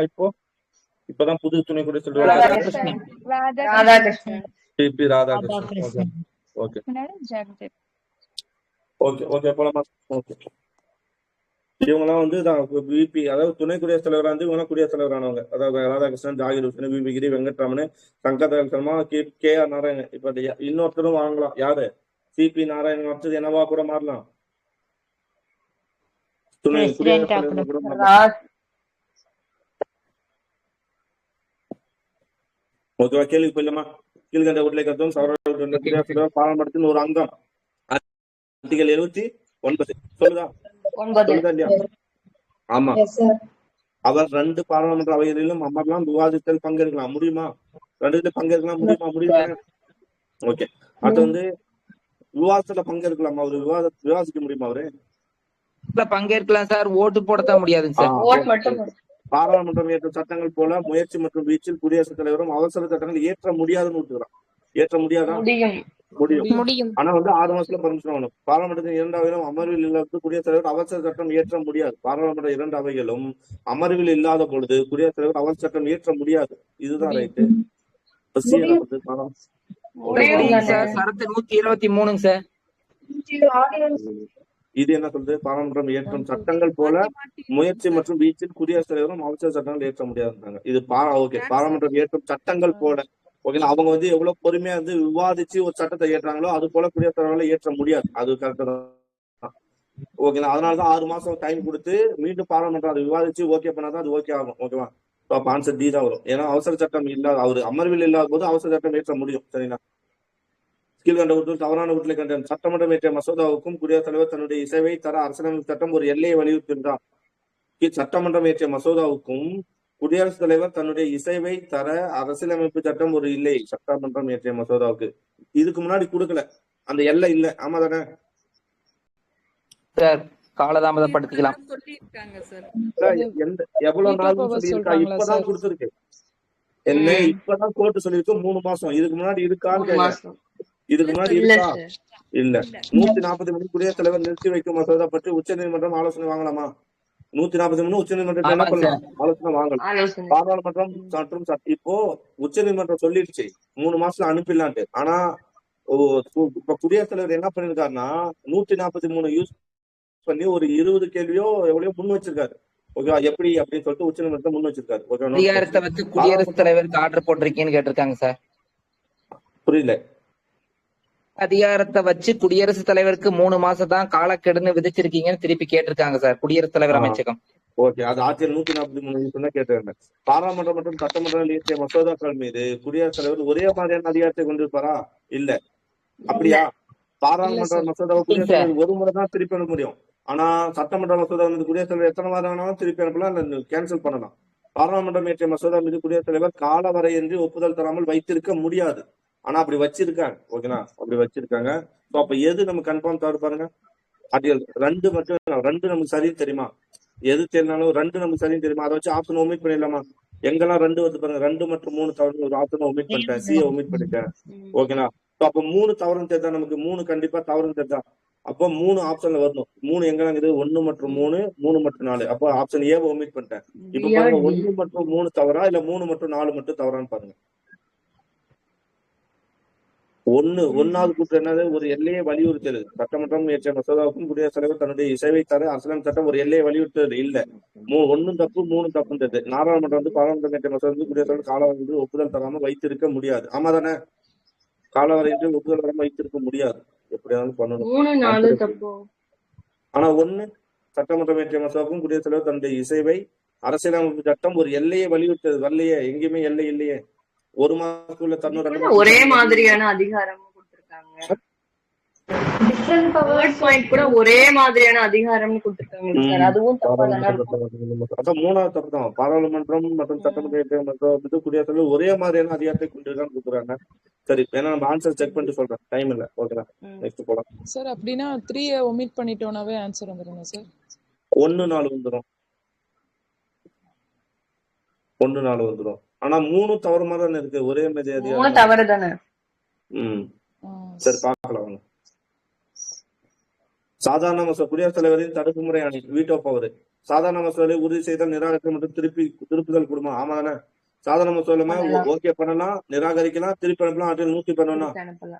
பண மசோதாவை உறுதி செய்தல் மற்றும் நிராகரித்தல் கூடும், ஆனால் திருப்புதல் கூடாது. பண மசோதாவை உறுதி செய்யலாம், நிராகரிக்க என்ன சொல்றான்? நிராகரிக்கலாம். ஆனா என்ன பண்ண முடியாது? பண மசோதாவை திருப்பி அனுப்ப முடியாது. அரசியலமைப்பு திருத்த மசோதாவை என்ன பண்ண கூட முடியாது. ஓகே மட்டும் தான் பண்ண முடியும். அதை நிராகரிக்கோ நிராகரித்தல் அல்லது திருப்புதல் கூடுன்றது தவறு. பண மசோதா கட்டாயம் உறுதி மட்டும் தான் செய்ய முடியும். நிராகரிக்க கூடாது, என்ன திருப்பி அனுப்ப கூடாது. அப்போ 1 2 ரைட்டு, 3 வந்து தவறு. ஏன்னா அதை திருப்பி அனுப்ப முடியாது. ஆனா நல்லா கவனிக்கிறோம். பண மசோதாவை என்ன பண்ணலாம்? ஓகே பண்ணலாம் அல்லது நிராகரிக்கலாம். ஆனா என்ன பண்ண முடியாது? பண முடியாது. ஓகே, சாதாரண மசோதாவை என்ன வேணாலும் சரி. ஏன் வந்து அரசியல் திருத்த மசோதா அதுக்கடுத்து பண மசோதாவை திருப்பி அனுப்ப முடியாது அப்படின்னா, ஃபர்ஸ்ட் எடுத்தனே ஒப்புதலை அவங்க கிட்ட தான் கேட்டிருப்பாங்க சார். அப்ப ஓகே பண்ணிட்டு மறுபடியும் இப்ப வந்து ரிட்டர்ன் பண்ணக்கூடாது அப்படிங்கறக்காக அந்த மாதிரி சொல்லிருக்காங்க சார். 109 112 பேஸ் பண்ணி அவங்க வந்து என்ன பண்ணிருப்பாங்கன்னா, ஆமா அவங்க கிட்ட ஒப்புதல் வாங்கி தான் பண்றாங்க. Okay, correct. அதனால திருப்பி அனுப்ப முடியாது. அதுவும் இல்லாம தேர்ந்தெடுக்கப்பட்ட உறுப்பினர்களால் நிறைவேற்றப்பட்ட சட்டத்தை நம்ம என்ன பண்ணா குடியரசுத் தலைவர் ரிஜெக்ட் பண்ண முடியாது. அதுதான் அது விஷயம். சரி, வாங்க. குடியரசுத் தலைவரின் மன்னிப்பளிக்கும் அதிகாரத்தை கூட்டுதலை கருதும். இவர் இந்த விவகாரத்தினை மேல்முறையீட்டு நீதிமன்றமா செல்கிறார். மன்னிப்பு அளிக்கும் அதிகாரத்துல இவர் தானே மேல்முறையீட்டு நீதிமன்றம். ஆமா தானே? ம். அவரின் அதிகாரம் நீதிமன்றத்தின் அதிகாரத்துக்கு அப்பாற்பட்டது அல்ல. அவரின் அதிகாரம் நீதிமன்றத்தின் அப்பாற்பட்டதுதான். அதிகாரத்திற்கு அப்பாற்பட்டது இல்லையா? பட்டதுங்க சார். அவரு நினைச்சா ராணுவம் எல்லாமே ராணுவ என்ன பண்ணலாம். நீதிமன்றத்திலிருந்து எல்லா நீதிமன்றமும் அவர் நினைச்சா என்ன பண்ண முடியும்? ரூல்ஸ் அண்ட் ரெகுலேஷனை இது பண்ண முடியும். அவங்க கொடுத்த இதை இது பண்ண முடியும். அதை வந்து நீதிமன்றம் கண்ட்ரோல் பண்ண முடியாது, அப்பாற்பட்டது. அப்ப 2 வந்து ஓகே. குடியரசுத் தலைவர் இது என்ன சொல்றாங்க? அவர் இந்த விவகாரத்தின் மேல்முறையீட்டு நீதிமன்றமாக செயல்படுறார். மேல்முறையீட்டு நீதிமன்றமாக செயல்படுறான்றது தவறு. இவர் அந்த போடுறாங்களா சார்? ஓகே, நீதிமன்றமா கிடையாது, அவரு இது போடுறதான். ஓகே, குடியரசுத் தலைவர் கருணை மனுக்கு ஒருவருக்கு கட்டுப்பட வேண்டிய அவசியம் இல்லை. ஆமா தானே? கட்டாயம் நம்ம என்ன பண்ணோம்? குடியரசுத் தலைவர் ஓகே பண்ணணும் அவசியம் இல்லை. மன்னிப்பதிகாரம் வந்து அடிப்படையில் அவருடைய சிறப்பதிகாரம் ஆகும். ஆர்டிகல் 72 அவருடைய சிறப்பதிகாரம் தான். கரெக்ட் தான். 3-4 மட்டும் தான் கரெக்ட். 1 கூட தவறு. நோட் பண்ணிக்க. அவர் இந்த விவகாரத்தின் மேல்முறையீட்டு நீதிமன்றமா செயல்படுகிறது தப்பா? ஓகே, நோட் பண்ணி வச்சுக்கோங்க. ஓகே, கீழ்காணப்படும் வாக்கியம் குடியரசுத் தலைவர் தேர்தல் குறித்து. தேர்தல் அவர் ஒரு இந்திய குடிமகனா இருக்கணுமா? அதுல எது தவறுன்னு கேட்கறாங்க. தவறு. ஓகே, அவர் குடியரசு தலைவரா இருக்கணும். ரைட்டு. பாராளுமன்ற ஈரவையின் உறுப்பினர்களை மட்டும் தேர்ந்தெடுப்பதா? தவறு. யார் வரணும்? மாநிலங்களவை, மாநிலம் வரும், மாநில சட்டப்பேரவைகள் வரும். அப்புறம் டெல்லி பிளஸ் வேற எல்லாம் பார்த்தோம். டெல்லி, பாண்டிச்சேரி, அங்க எவ்விதமான லாபமான தொழிலும் இருக்கக்கூடாது. ரைட்டு. அவரை தேர்தல் கல்லூரி, அதான் கொலிஜியம். ஓகே, எலக்ட்ரல் காலேஜ் வந்து தேர்தல் காலேஜ். Okay, right. ஓகே, குடியரசுத் தலைவர் மற்றும் துணை குடியரசுத் தலைவர், நாடாளுமன்ற மேல் சபை உறுப்பினர்கள், குடியரசுத் தலைவர் மற்றும் துணை குடியரசுத் தலைவர், நாடாளுமன்ற மேல் சபை உறுப்பினர்கள் தேர்தல யாரு தேர்தல் டேஷ் முறை மூலம் இருக்கின்றாங்க. இதெல்லாமே மறைமுக தேர்தல். இந்தியாவின் தலைமை மற்றும் தணிக்கை அதிகாரி தனது அறிக்கையை சமர்ப்பிப்பது யாருக்கு? இந்திய ஜனாதிபதி. எல்லா அறிக்கையும் யாருக்கு தான் சமர்ப்பிக்கணும்? இந்திய ஜனாதிபதி தான் போய் எங்க சமர்ப்பிப்பாரு? ஆமா, ஜனாதிபதி தான் பாராளுமன்ற சமர்ப்பிப்பாரு. ஓகேண்ணா, இது வந்து ஆர்டிகல் 150 வரும்னு நினைக்கிறேன். ஓகேவா? 150. நெக்ஸ்ட், இந்திய தேர்தல் முறையில் ஒற்றை மாற்று வாக்கு மூலம் தேர்ந்தெடுப்பவர்கள் யாரு? கீழ் சபையில் 2 ஆங்கிலோ இந்தியர்கள் அவங்க வந்து நியமனம். குடியரசுத் தலைவர், மாநிலங்களவை உறுப்பினர்கள் தான் தேர்ந்தெடுப்பாங்க. ஆமா, குடியரசுத் தலைவர் துணைத் தலைவரின் தேர்தல் இல்ல, என்ன சொல்றாங்க? ஒற்றை மாற்று இல்லை. இவங்க 3 பேருமே வந்துருவாங்க. ஓகேங்களா? B answer. ஓகே, குடியரசுத் தலைவர் பதவி காலியாகும் போது அப்பதவியை ஏற்கும் துணை குடியரசுத் தலைவர் அப்பதவியில் இருப்பது என்னது? எப்போ வரைக்கும் இருப்பாரு? புதிய குடியரசுத் தலைவர் தேர்ந்தெடுக்கப்பட்டு அலுவல் பொறுப்பு ஏற்பு வரை மட்டும்தான். ஓகேங்களா? அது எத்தனை மாசம்னா 6 மாசத்துக்குள்ள பண்ணிடணும் தேர்தல். நெக்ஸ்ட், இந்தியாவின் முதல் குடியரசுத் தலைவர் ராஜேந்திர பிரசாத். 62 வரையும். ஓகே, ஆர்டிகல் போர் அவசர நிலை என்ன பார்த்தா 352, மாநிலங்கள்னா 356, அடிப்படை உரிமையில நிறுத்தி வைத்தனா 359, அவசர நிதினா 360 நிதி அவசர நிலை. ஒரு மாநிலத்தில் குடியரசுத் தலைவர் ஆட்சி ஆரம்பத்தில் பாராளுமன்ற உறுப்பினருடன் டேஸ் காலத்திற்கு இருக்கலாம். நம்ம மாநிலத்தில் குடியரசுத் தலைவர் ஆட்சி 6 மாதம், அதுக்கப்புறம் வேணா நீட்டிக்கலாம். மீண்டும் சட்டம் இயற்றப்பட்டு 6 மாசத்துக்கு நீட்டிக்கலாம். அது வரையும் 3 வருஷம் தான் நீட்டிக்க முடியும். அதிகபட்சம் 1967 சப்போஸ் எலெக்ஷன் வந்துச்சுன்னா அப்ப இது பண்ணிடலாம். 1967, 69 வரை இந்தியாவின் குடியரசுத் தலைவர் 67, 69 பதவியில் இருக்கும்போது இறந்துறாரு. ஓகே, அவ்வளவுதான். ஓகேவா? ஓகே, ஓரளவு எது முடிச்சு? குடியரசுத் தலைவர் முடிஞ்சாச்சு. துணை குடியரசுத் தலைவரும் குடியரசுத் தலைவர். ஓகேவா? ஓகே, நெக்ஸ்ட் வந்து என்ன பாத்துடலாமா? டைம் இருக்கு, பாத்தலாம் சார். பிரதமர், அமைச்சரவை, அது பாத்துலாமா? ஈஸி தான், முடிச்சிடலாம்.